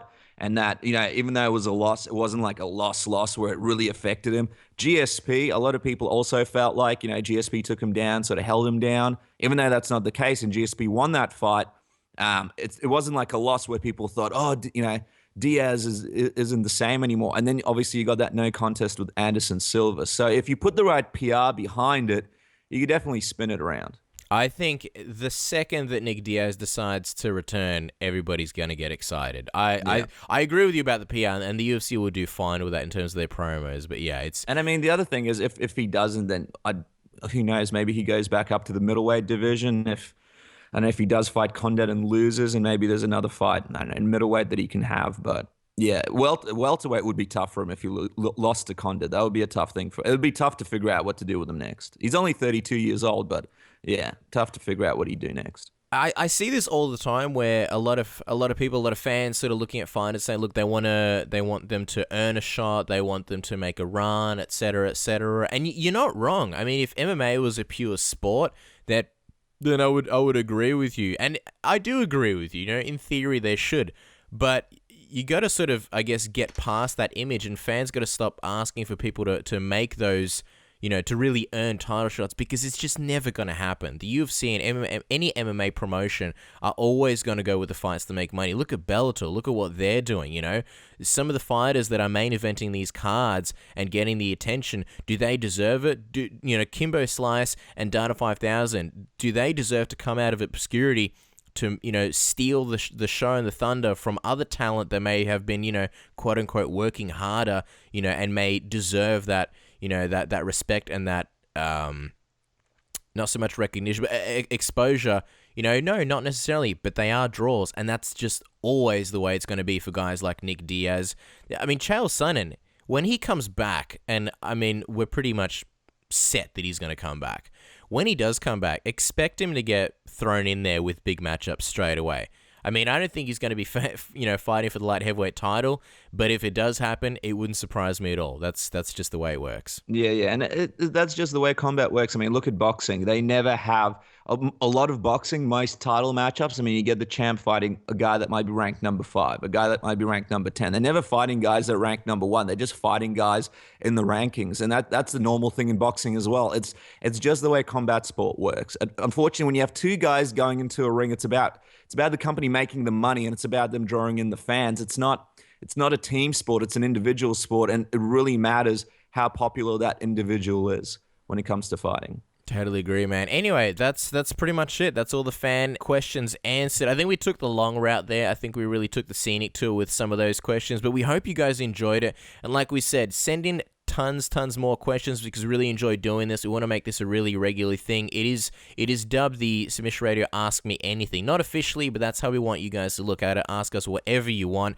And there are certain things we sometimes get fan questions for fighters, and there are certain things we can't ask them even though we'd like to, because professionalism and all that kind of shit. But when it comes to us, we don't get our feelings hurt, and we don't get embarrassed easily. So just ask us whatever you want. info@submissionradio.com. Shoot us your emails there, or if you hit us up on Facebook, we do check our messages all the time, so you can send them there as well. Whatever's easier. If you can do it in 140 characters or less, you can hit us up on Twitter as well. But because we get so many tweets and notifications, I'm not saying we're going to forget them, but the chances are slightly higher.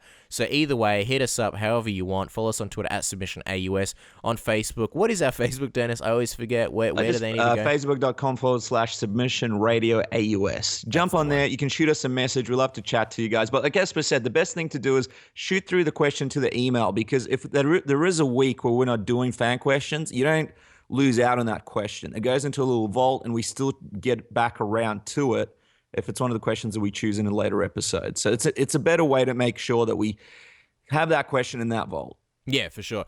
Anyway, guys, thank you so much for listening. Thank you so much to our guests, Luke, Thomnas, Bas Rutten, Jason Parillo, Javier Mendez. We love doing this, and we'll catch you guys next week.